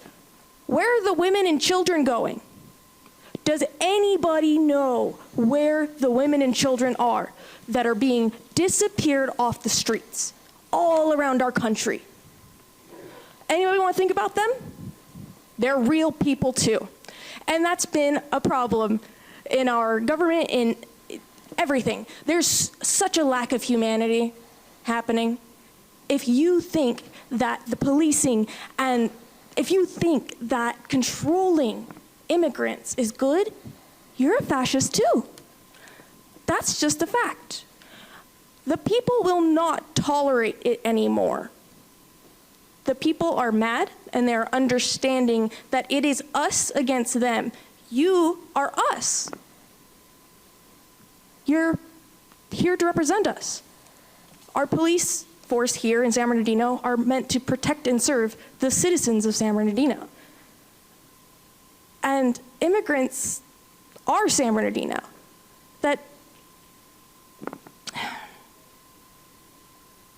Sorry, I'm gonna look at a note real quick. I would like to propose, I guess, the biggest thing here is that San Bernardino proclaim itself as a sanctuary city. I know it's redundant on top of California's sanctuary state laws, but I think it puts a heart into our city that nobody else could have. You can see the love that we all have for each other, that we all want to defend each other. You can see communities across the country protecting their neighbors from ICE agents who are disappearing their neighbors off the streets.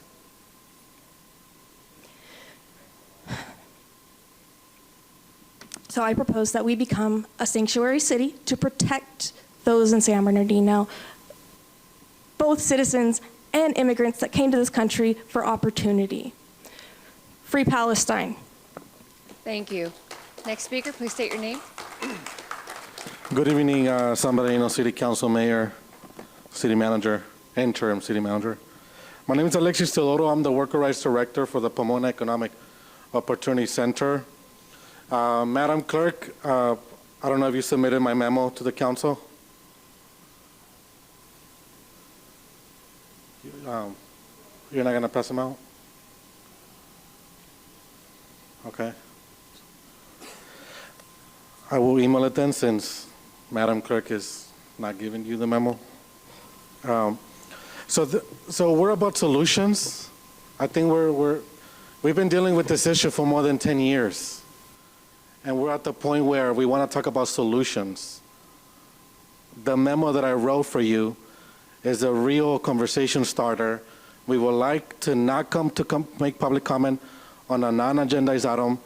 We request today that we want to put this item on the agenda. We invite the mayor to help us with that. And there's a lot of, we also want to meet with the chief of police. The day laborers have asked us to get a meeting with the chief of police. We want to meet with the chief of police as soon as possible. His officers, which are also your officers, are racially profiling the day laborers. You should be careful about that. You should be careful what your officers are doing in the field. You could be open to liability in some ways. Please be careful with that. I also want to give a summary. I do want to thank Councilwoman Ibarra. She's not here. But Interim City Manager Bill, they did take the time to meet with us the last time we came, so we appreciate that. Thank you, city staff who met with us. And I think we'd never heard from you, City Manager Interim Bill, about the proposed temporary solution that we brought it up in that meeting. I can repeat it here. In order to prevent day laborers to go into deeper holes of poverty, because day laborers are already stuck in cycles of poverty because they're underemployed and they're overly exploited. You're still giving them tickets because of an owner of a private lot who doesn't want to fence nor pave their lot. The ticket in the municipal code that's being used to criminalize the day laborers is because the lot is not, there's no payment there. So we have asked the city manager himself, and now I'm asking the whole city, we want to have a temporary moratorium. Thank you, the manager of the code enforcement officers. We came to a real peaceful resolution by conversing. We would like to have the same solution with the police department. We do not want any day labor being taken anymore unless we meet about the solutions in the memo. A day labor center will help your economy. If we have a revenue issue, guess what? With the day labor center, we can fix it. Please, we want to meet with the chief, mayor, we want to meet with you, and we want to be on the agenda at the next meeting. Thank you very much. Thank you. Next speaker, please state your name. Wait, so I have to, okay, it's on, perfect. Hi, my name is Venus Alfaro. I'm an organizer with the Pomona Economic Opportunity Center. And kind of wanting to reiterate everything that some of my colleagues have said. The day laborers at the Home Depot on 21st have been getting harassed consistently by the police, getting cited, and it's a big problem for the day laborers who are already struggling to make ends meet, trying to look for work. We want to ask that you work with us, the Pomona Day Labor Center, trying to create a solution so that day laborers can work without fear of harassment, without fear of ICE coming and kidnapping them. And one of those solutions would be creating a day labor center. We've seen it successful in Pomona, and it's something that could greatly benefit the day laborers here in San Bernardino. Also help them in becoming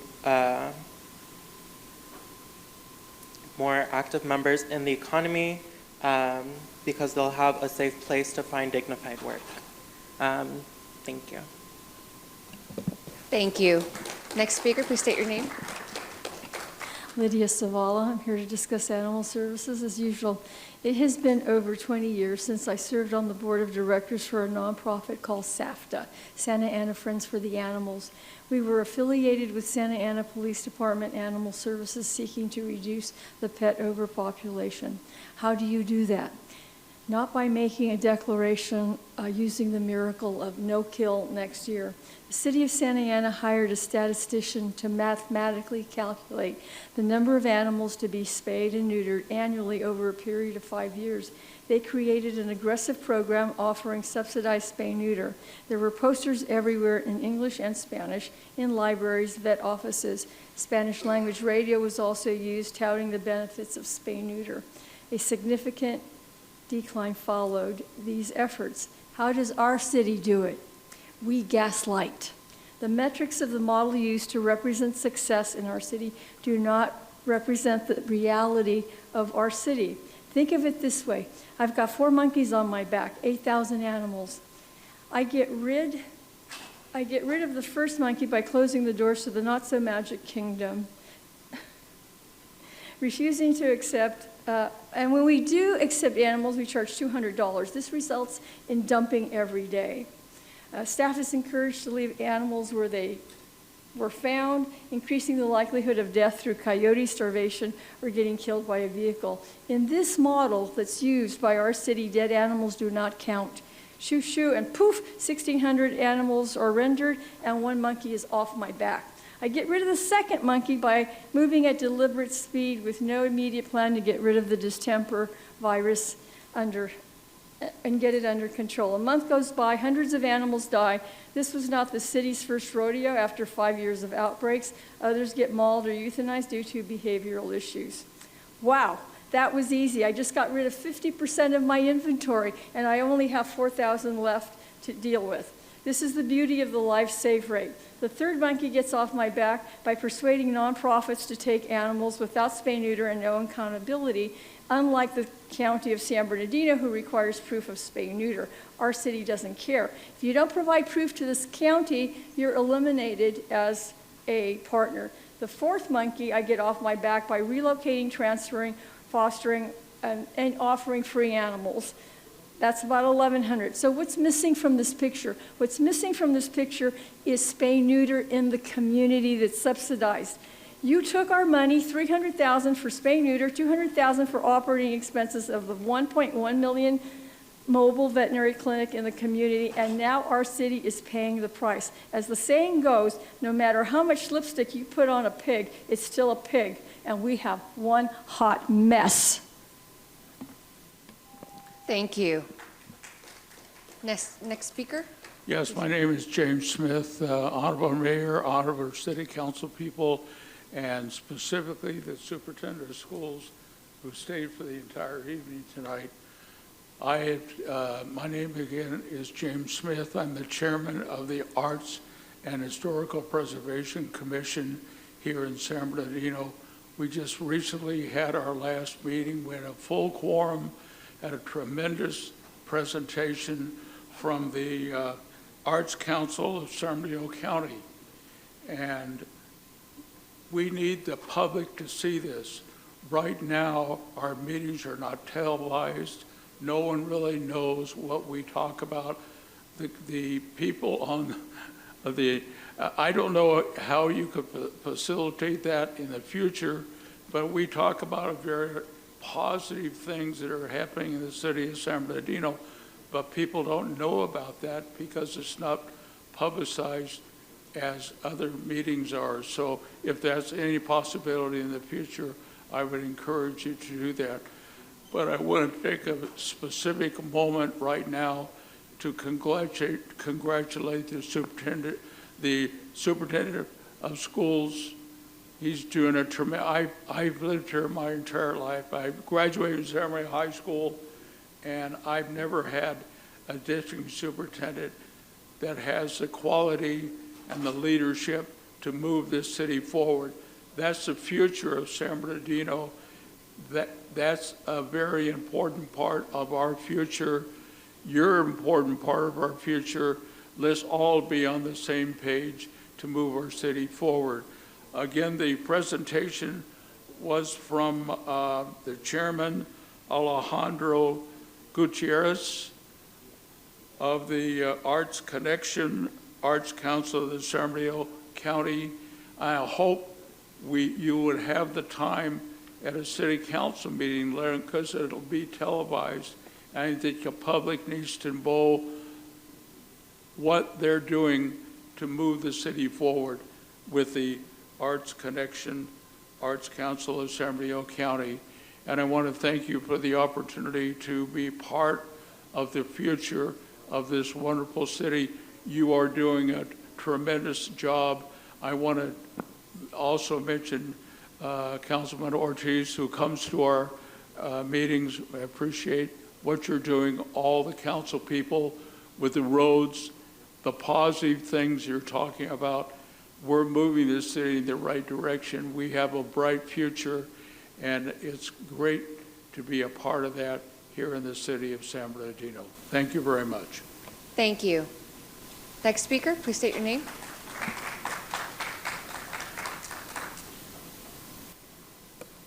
Hello, Dolores Armstead. Good evening, Mayor and Council. At the last council meeting, you all sat and likened and then approved Councilmember Sanchez bringing forward at the last minute a request to add $5 million to our budget.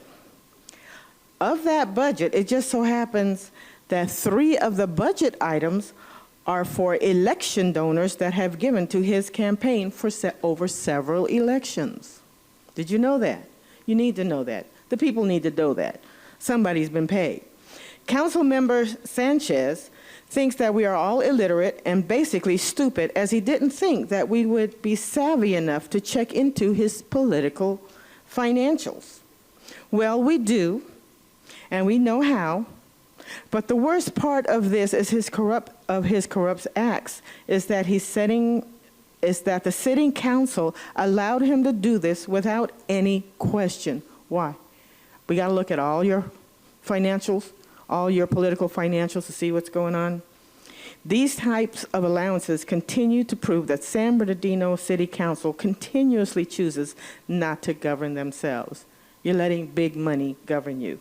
How can this city move forward with leadership that does things like that? That is why San Bernardino is still rated the most corrupt and dirty in California. Can we change that? I know we can, but it's you up there that have to make it change. We can complain, but only you can make the change. Please help us. Change the city. We deserve better. Thank you. Thank you. Next speaker, please state your name. Good evening, Mayor and Council. Kimberly Calvin here. And I definitely want to say that I echo the majority of what everybody has said tonight, and they're basically pleading for you all to do something different than what you do. The status quo is not acceptable any longer. But I wanted to address some issues regarding the integrity and the nefarious actions of this council.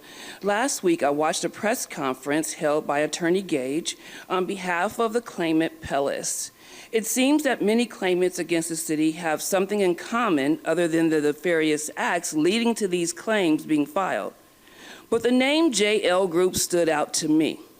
JL Group is the investigation company used by the city of San Bernardino on the majority of investigations that have been called into question, particularly the city manager recruitment, of which Ibarra, Sanchez, Surratt, and Figueroa chose to pay Steve Kerrigan $800,000 with never working a day in our city.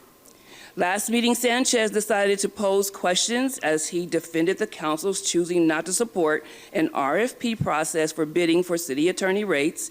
The questions surrounded the need to increase legal on our budget, and if council members suing the city was a reason for increasing the budget.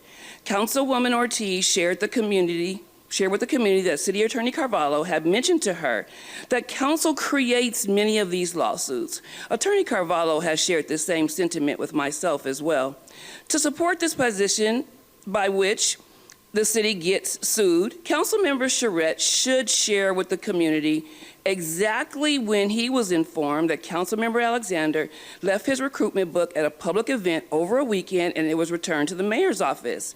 I'll tell you that this took place before we chose a city manager, but Ibarra, Sanchez, Figueroa, Mayor Tran, and Charette, and BB&K did absolutely nothing but continue to fabricate and lie and assist the JL Group in creating a false report against myself and Councilwoman Ortiz. Attorney Gage also mentioned former city manager Clayton's claim that she shared with Councilmember Charette when he came to her to validate the JL Group's investigative reports, and particularly fabricated report established against me. Charette asked specifically if the reports should be reviewed. The answer given to him was yes by former city manager Clayton and attorney Irma Moisa Rodriguez. Councilmember Charette, did you go to your colleagues and share that you had received information from an attorney, from City Manager Clayton, that those reports should be reviewed immediately? No, you did not. And this is one of the reasons our city gets sued. The council before you and are not only aware of the issues that lead to the claims against the city, they actively participate in them by withholding the truth, ignoring the truth, and acting without legal guidance, as Attorney Maldonado stated last week. Nefarious, City Manager Canas, indeed. Thank you. But you might want to look to your right and your left because that's where they're sitting. Thank you. Thank you. Madam City Clerk?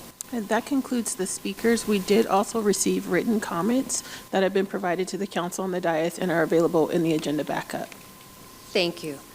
We will now move on to the consent calendar, items 4 to 15. Mr. City Manager, do you have anything to announce? Yes, Mayor, members of the City Council, we'd like to pull item number 8. We want to bring that back at a later date. We've got a little more work to do on that item, so let's pull item 8. We'll bring it back when it's ready. Okay, thank you. That should come back the next following meeting, or Say again?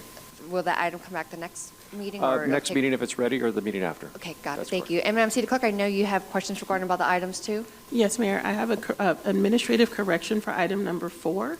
On the recommendation, item number 2, it has the incorrect meeting type. It indicates that it was a regular meeting, but it was actually a special meeting. The agenda backup does have the correct titles for the meeting. And then in addition, the call to order has Councilmember Alexander at the time appearing via Zoom, but it was actually Councilmember Sanchez that appeared via Zoom. So I just wanted to announce that to make that administrative correction. Thank you for the correction. Okay, now moving to the council. Councilmember Sanchez. Move to approve the balance. Okay, thank you. Councilmember Ortiz. I'd like to pull 9, 14, and 15. Thank you. Councilmember Mayor Pro Tem. None. Councilmember Flores. None. Thank you. Councilmember Charette. There's not a second, but would you like to be the second? Thank you. Madam City Clerk. Councilmember Sanchez. Yes. Mayor Pro Tem. Yes. Councilmember Charette. Councilmember Canas. Councilmember Flores. Yes. Councilmember Ortiz. Yes. The balance passes unanimous. Thank you. Councilmember Ortiz, item number 9. Yes, thank you.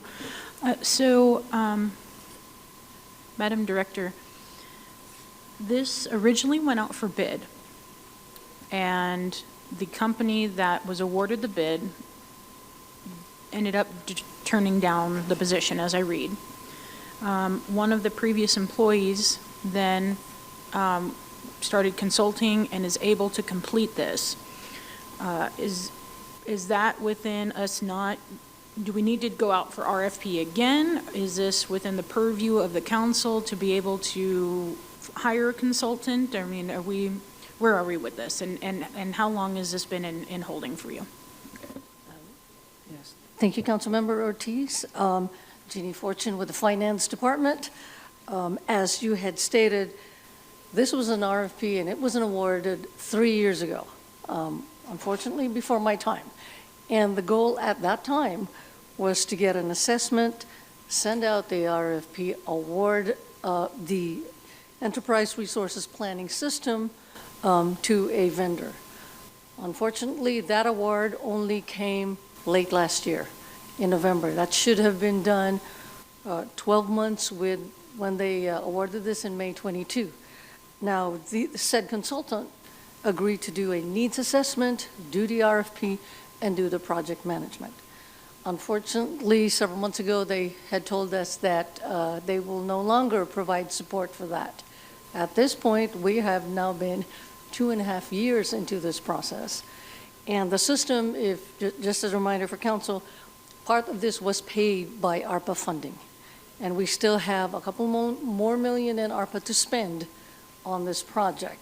Not for the consultant, but for other approved items. So for us to keep in track and we finish this and go live by, again, our intended time was June 26. We are requesting the approval of this. Now, the consultant we chose used to be with the firm that was supposed to actually do the project management. He was also a former city employee. So we thought with his knowledge of the existing system, his knowledge of the system that we are going into, we thought he would be best suited to help us through the next 18 months of this process. Yeah. Thank you. And so, Mr. City Attorney, then are we okay assigning to a consultant? Like, are we legally okay and we didn't have to go back out for RFP for any of this and we can move forward? Yes, you're on sound legal footing. As a general rule, anytime a contract comes to the council for services to approve, your procurement policy specifically says that there's an exemption from the normal procurement process if the council approves the contract. In this case, there was a procurement that was done, but even if there hadn't been, you could still approve it. So you're on sound legal footing. Thank you. Move to approve. Second. Thank you. Madam City Clerk, please call for the votes. Councilmember Sanchez? Yes. Mayor Pro Tem? Oh, sorry, had stepped away. Councilmember Charette? Yes. Councilmember Canas?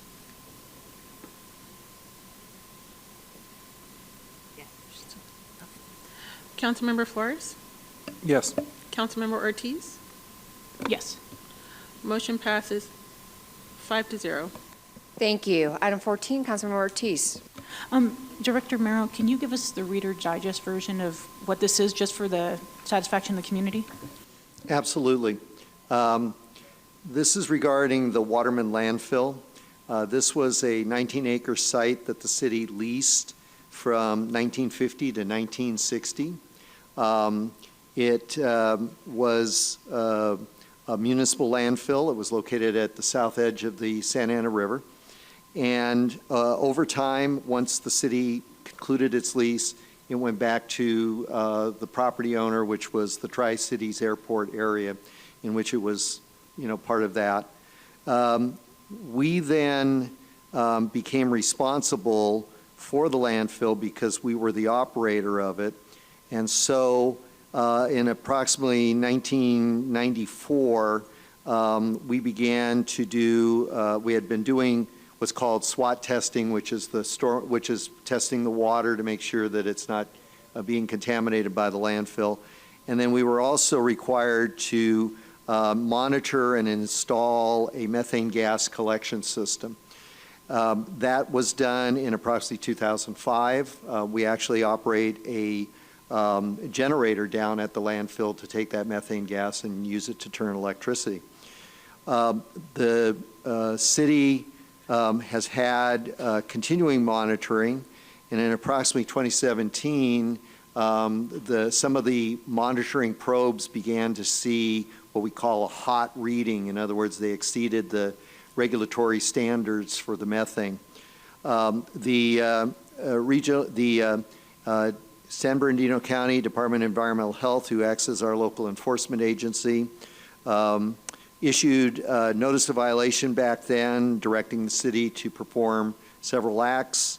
The city did perform 3 of those requirements. They did not perform the 4th for whatever reason. It was right during about the bankruptcy time. And so in August of last year, we were put on notice from the local enforcement agency that we were in non-compliance. And so part of what they have asked us to do is that historically we've assumed where the actual waste was put into the landfill. They feel that there may have been additional waste that's outside of what we've considered the historic boundaries. And because of that, we're getting this hot probe on the south side of where the landfill footprint actually was.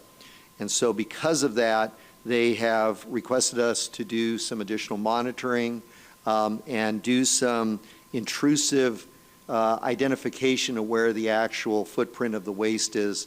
And so this agreement that we're asking you to approve tonight is to allow us to proceed with some actual trenching, boring, to determine where the actual footprint of the waste is, and in order to help kind of characterize and then to help identify what may be causing this hot probe.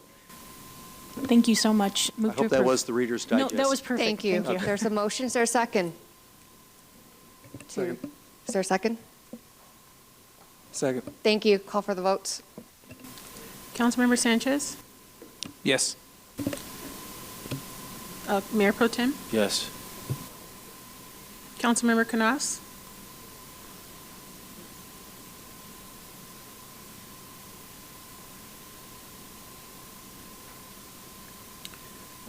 Councilmember Flores? Yes. Councilmember Ortiz? Yes. And again, Councilmember Canas? Councilmember Canas, are you there? Maybe thumbs up? Yes. Okay. Oh, okay. Heard her. And Councilmember Charette? Yes. Motion passes unanimously. Thank you. Item 15, Councilmember Ortiz. Last and real quick, I just want to make sure that part of this will be the ASA Academy, Charter Academy section where on East Street as part of the crosswalks and study areas. Yes, it's on the list of the 117 locations to review that crosswalk location, yes. And one more asked about Parkdale on Waterman. So you guys will also be checking that high area? Parkdale. I'm sorry. Golden Valley Elementary and Parkdale Elementary. Golden Valley Middle School. If there's an uncontrolled crosswalk, Yes. I think it's on the list, but I'll check. I'll double check. All right, perfect. Yeah. Thank you. You're welcome. Move to approve. Thank you. There's a motion. Is there a second? Second. Thank you. Please call for the votes. Councilmember Sanchez? Yes. Mayor Pro Tem? Yes. Councilmember Charette? Yes. Councilmember Canas? Yes. Councilmember Flores? Yes. Councilmember Ortiz? Yes. Motion passes unanimously. Thank you. Thank you, Council. Moving on to items to be considered for future meetings. There's one item, item 16, employee job classification report to be provided to the Mayor and City Council on a quarterly basis. Councilmember Sanchez.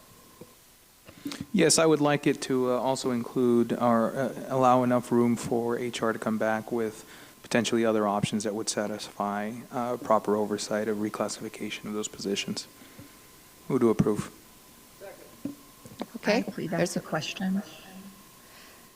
Councilmember Canas. Yeah, so I would just like a little bit more clarity in regards to what our current process is for reclassifications.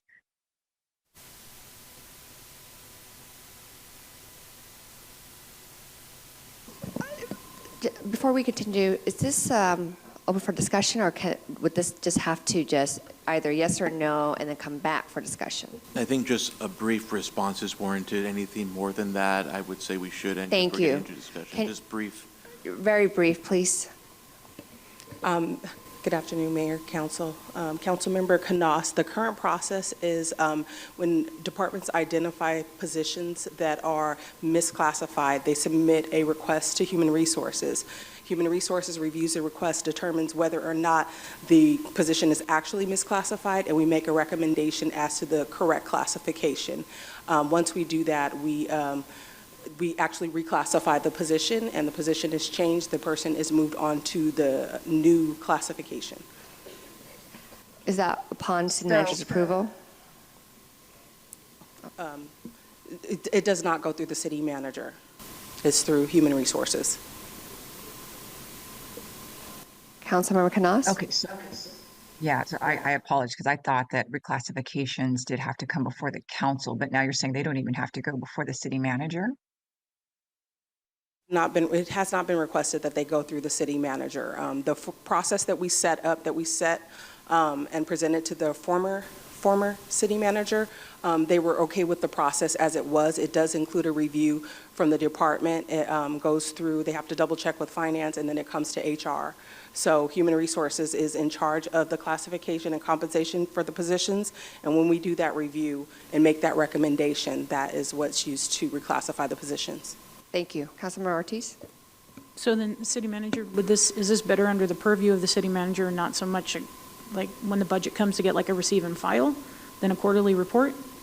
Like, is this, I mean, I guess it's an internal policy, right? You've been given power, so this would be an internal thing for you guys to discuss versus the council getting a list. Well, this appears that it's a long-standing practice here at the city that it be an internal process. As I understand, the request is to come back with a report that outlines for the past quarter what has changed in the organization. I think that's what the request is. Yeah, to have a... My questions, because now we're saying there's really no checks and balances beyond HR. That's concerning to me. So I would like to second Councilmember Sanchez's motion.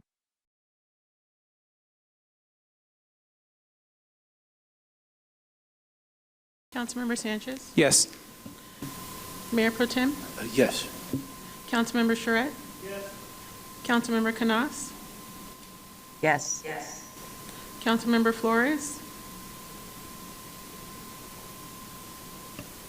No. Councilmember Ortiz? Just to clarify, this would be to come back so we could discuss this. Okay, yes. Motion passes 5-1 with Councilmember Flores voting in opposition. Thank you. Now we'll move on to Mayor and Council update. Councilmember Sanchez. Yes, let me pull up my notes. The first thing is the city will be observing Juneteenth tomorrow. All city offices will be closed tomorrow. Second, I attended the grand reopening of the Cedar Point Chiropractic and Physical Therapy Center on Camino Real. The investment is an $800,000 remodel and expanded business. It looks great. I want to congratulate Dr. Ziad Alam and everyone at Cedar Point. And the third and final thing is congratulations to all our future police officers who last week successfully completed Police Academy, graduating as Academy Class 239. In this class, we have 5 police officers graduating, and they will begin the field training program in the coming weeks. It takes hard work, dedication, perseverance to be where they are, and we can't wait for them to hit the streets running and begin to serve our communities. Thank you. Thank you. Councilmember Ortiz. Thank you, Mayor. I attended the Spicer Skateboard grand opening with the mayor and Councilman Flores and Councilwoman Ibarra. It's super cool. This came to fruition over the couple years, and it was so good to see the community and the kids out there and just, a part of this effort to rebuild San Bernardino. And so that was really great. Attended Coffee with a Cop over in the Eastern District yesterday, and the turnout was amazing. I want to give a shout out to the commissioner. Dang it, I can't remember anybody's name right now. The ponytail. God, it's here. Junior, Jesus. I want to say thanks, Junior, for all the hard work that he does and how he really pushes to get people to be active, and brought the mayor of Highland over to give a quick hello to everybody, and I just thought that was fantastic. We had the 7th Ward are starting to have little block meetings, which I really appreciate, and they're not neighborhood association meetings, although some of them are part of it, but I know we had the community member talk about what's going on in their street, and these are the type of things that are extremely important outside of, the cleanups. It's what is happening next door, what's happening across the street, and I really appreciate all the feedback that I'm getting back. And then the street paving is coming, so we'll be announcing, we have already approved it, but new lists will be coming. And just thank you guys. I want to thank the employees for all your hard work and everything that you've been doing. The feedback from the 7th Ward is that you guys are an amazing team, and we really do appreciate you. So thank you. Mayor, if I can correct Thank something? you. I'm sorry? If I can correct something? Yes. Yes, so the animal shelter actually will be open tomorrow. So anyone who's coming in to adopt a pet, whatever the case may be, the shelter is open. Thank you. Thank you. Mayor Pro Tem? Thank you. I, along with a few of my colleagues up here, had the opportunity to attend the San Bernardino County Firefighters, the Fire Ops 101, where we received a bit of a crash course on some of the work that they do. It's certainly intense. You certainly get a firsthand experience of some of the work that they do, not completely, but just kind of get a taste of it. And so we certainly appreciate the work that our firefighters do, and just wanted to say thank you for that opportunity as well. I don't see Eric in here anymore, but I did have the opportunity to visit the community garden with him. He was kind enough to show me around, and we were able to pick some fruits and vegetables there as well. So I thank you. Thank you, Eric. I don't see him anymore, but I know you're probably either watching or listening or something, but thank you. I also had the opportunity, and I think that the mayor did as well, however, I think she went on a different day, had an opportunity to go to the Wolf's Den down in the 3rd Ward. It's a training center that focuses on training. It's a family-friendly environment, but they focus on training for kind of like the American Ninja Warrior type of stuff, and I had the opportunity to watch Xavier Ochoa also, who is currently participating in the American Ninja Warrior, moving along as well. Hopefully he'll be successful as well, but I had an opportunity to meet there and just watch, him being hands-on, and it's amazing the work that they do there as well. So thank you to Diego there at the Wolf's Den. And then finally, I also had the opportunity to attend a community meeting hosted by Councilmember Kim Canas. You're doing a great job there. Thank you so much for putting that together. A lot of feedback from residents who came in from all over the city as well. And so thank you for that. And I'm planning on hosting one probably in August, September or so, but I'll be putting out that information too as we get closer to the date as well. So thank you very much. Thank you. Councilmember Flores. Thank you, Mayor. I also had the opportunity to attend the Fire Ops 101 with the San Bernardino County Fire, so it was great to learn about all the efforts and the technology that they use in action. And it also was great to just kind of fulfill that childhood dream of being a firefighter. So I got to see how hot it really gets when you're in that burning building. Also attended the Future Fair celebration at Community Hospital. It's incredible things are happening at Community Hospital in the 6th Ward, where their state-of-the-art technology is allowing the feasibility to do practices in surgery and just the runtime on it. It's just a better quality for residents and attendees at the hospital. Also attended the Spiker Skate Park ribbon cutting. Great to see all the skaters out there, all the families enjoying life. I attended the Rise and Shine Cancer Survivor Celebration this past week as well, right across the street from Community Hospital. It was great to engage with the families and just kind of celebrate another year of life. And just from my engagement, we take a lot of things for granted, and we can see how one small thing can change the trajectory of your life. Not only impacts the individual going through it, but the family as well.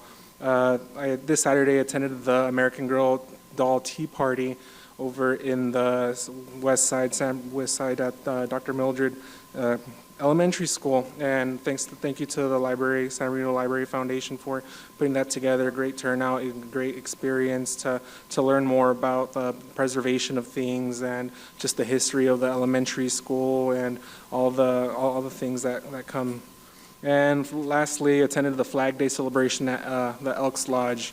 Great event, great day to learn about the history of our flag. A lot of times Flag Day goes unnoticed because we're more focused on the 4th of July and the celebration of fireworks. But when you get to sit down and just indulge in the history of our flag and how it came to be, you kind of come to realize the bigger picture. And that's about it. Thank you. Thank you. Councilmember Charette. Thank you, Mayor. Yes, I too attended the Fire Ops 101. What an outstanding experience that was. Fire Ops 101 hosted by the fire department and our local fire union 935. It was a great event. I was thoroughly shocked, and you all would be, at the weight of that turnout. The turnouts are the uniforms, or the outfits, the yellow outfits that you see them wearing.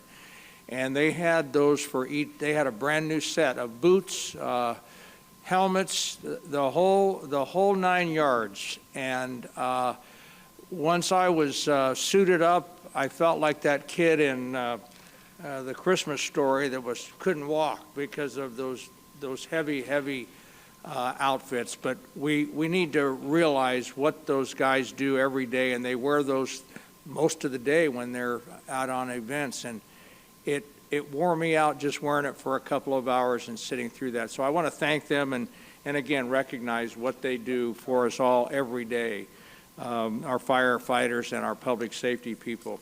Also attended the Eastern District Coffee with a Cop, as was stated earlier, yesterday at the Highland Senior Center. The Highland Senior Center is actually in San Bernardino, so I don't want people to think that that's in the city of Highland. It's on Highland Avenue, right there at the Patton State Hospital. And Penny Lilburn, the mayor of Highland, runs that organization, and it is a great organization. And again, kudos to my commissioner, Junior, and our Lieutenant Luna. We did have over 75 people there yesterday, and it's a great turnout, and they work very hard in the Eastern District to get the people out for these Coffee with a Cop events. And then one more announcement for this coming Saturday morning up at Wildwood Park. No, I'm sorry. It's the Wildwood Park Neighborhood Association. It's their annual pancake breakfast, starts at 7 a.m. and goes to 11. It's an all-you-can-eat pancake breakfast. It's at the Lutheran Church up at the north end of Sierra Way, 5050 North Sierra Way. It's the best ever all-you-can-eat pancake breakfast, Saturday, June 21st, 7:30 a.m. to 11, and I believe it's $5 for tickets, and it's all the pancakes you can eat. And then lastly, we'll be saying it again because we do have one more meeting before the 4th of July. But I want to remind all of our citizens here that fireworks in this community are obviously a concern, and we do approve, and the nonprofits do well with the Safe and Sane fireworks, but that is all that's allowed, and it's only allowed below the 210 freeway. So if you're buying them and taking them up above the 210 freeway, you should not be doing that. It is illegal, and we will hold you accountable if you're caught. So again, just a reminder that fireworks, Safe and Sane fireworks are available in San Bernardino for the 210 freeway south, and we'll wish everybody a happy 4th of July, but we will be meeting on the 2nd, so couple of days prior to the 4th of July, so I will be reminding you all again. I believe the fireworks go on sale 2 days before, so they'll start on sale about the 1st or 2nd. And they're not to be used until the 4th, and they're to be used appropriately below the 210 freeway. So please adhere to those rules. And that's all I have, Mayor. Thank you. Thank you, Councilmember. All right, I'm the final person. Here's my Mayor, update. you missed me. Oh, I'm Mayor, sorry. Councilmember Canas, yes. Thank you so much. I'll be brief. As Mayor Pro Tem had mentioned, I did host my community visioning meeting for the 5th Ward. It was a great turnout, a great show of community. I want to thank my fellow council colleagues, Mayor Pro Tem, Councilmember Sanchez, and Councilmember Ibarra for joining me. The community was thrilled to see the council united. It was a great display of council and community gathering to really truly discuss the community's ideas and wishes. So again, I just want to say thank you. We were able to unite for the betterment of our city, and that's what it's all about. I will be extending a survey online to garner more feedback from the community that was not able to attend. I got a lot of text messages and emails from community members that were sad they weren't able to make it. So I do want to open up that forum to them to be able to express their ideas and opinions also. So community, look out for that. That will be coming soon. Also, there is a few points of contention in the 5th Ward that may seem minor, but were huge for the community. One being Tom Miner Park, which was closed for about 2 years. I worked with Public Works as well as our interim city manager, Mr. Gallardo, and I am thrilled to report that the wood chips have been installed. They were actually installed, I believe, yesterday. So the rubber surround filled with wood chips is now there. I think lastly, we'll just be waiting for the repairs of the actual playground equipment. So city manager, I hope to get an update on that soon. And then also the Chestnut Trail. Unfortunately, that as well for quite a couple of years has been in disrepair.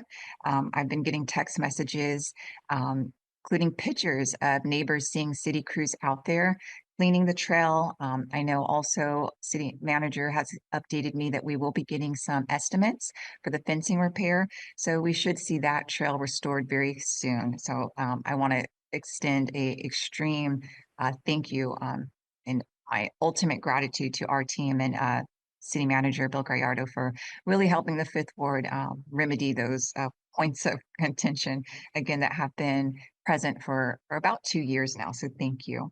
And lastly, the Blair Park Neighborhood Association, they are going to be hosting their meeting on Saturday, the 21st at 9 a.m. at Shannon Hills Golf Course. And I do believe that our police chief will be the guest speaker. And that concludes my announcements. Thank you. Thank you, Councilwoman. Okay, finally, my update. On June 5th, I attended the Southern California Association of Government Community Economic and Human Development Committee and Regional Council. On June 6th, I had the opportunity to participate as well with my colleagues, the Local 935 Fire Ops 101, and that has really deepened my appreciation for the courage, skill, and commitment for our San Bernardino Fire Department. So a huge thank you to Jim Gregoli and the Local 935 for the invitation and for your continued service to the city. On June 7th, I joined our Fifth Ward residents for the beautification of Bond Street. They are one of the recipients of the recent Love Your Block grant. My father and I came out there and spent 2 hours helping them really transform that cul-de-sac, and it is amazing. Huge, stark difference. I look forward to the completion of that project. On June 10th, I attended the State of the Labor Workforce held at the Teamsters headquarters in San Bernardino. Thank you so much for the data information. Data doesn't lie, and it was really, really eye-opening to see the workforce in our region. On June 11th, I attended the SBCTA General Policy Committee meeting and Unincorporated Chambers Summit. On June 12th, I attended the SBCTA, also known as the San Bernardino County Transportation Authority, a Metro Valley Study Session, San Bernardino Council of Governments Ad Hoc Committee, and the California Cities Policy Committee on Housing, Community, and Economic Development. On June 13th, I also joined the California Cities Policy Committee on Transportation and Public Works. On June 17th, I had the opportunity to attend the groundbreaking of Pacific Village Phase 2, a San Bernardino County project located at Pacific and Arden. I want to thank the county for its continued leadership and commitment to addressing homelessness and expanding access to affordable housing in our region. Projects like this are essential to creating a long-term solutions that uplift our most vulnerable residents and strengthen the fabric of our communities. And I know city staff and our ad hoc committee on homelessness are working with the county closely. So thank you. I want to extend a heartfelt thank you to Caltrans District 8 for the critical maintenance work being completed throughout our city, from improved freeway conditions to cleaner corridors.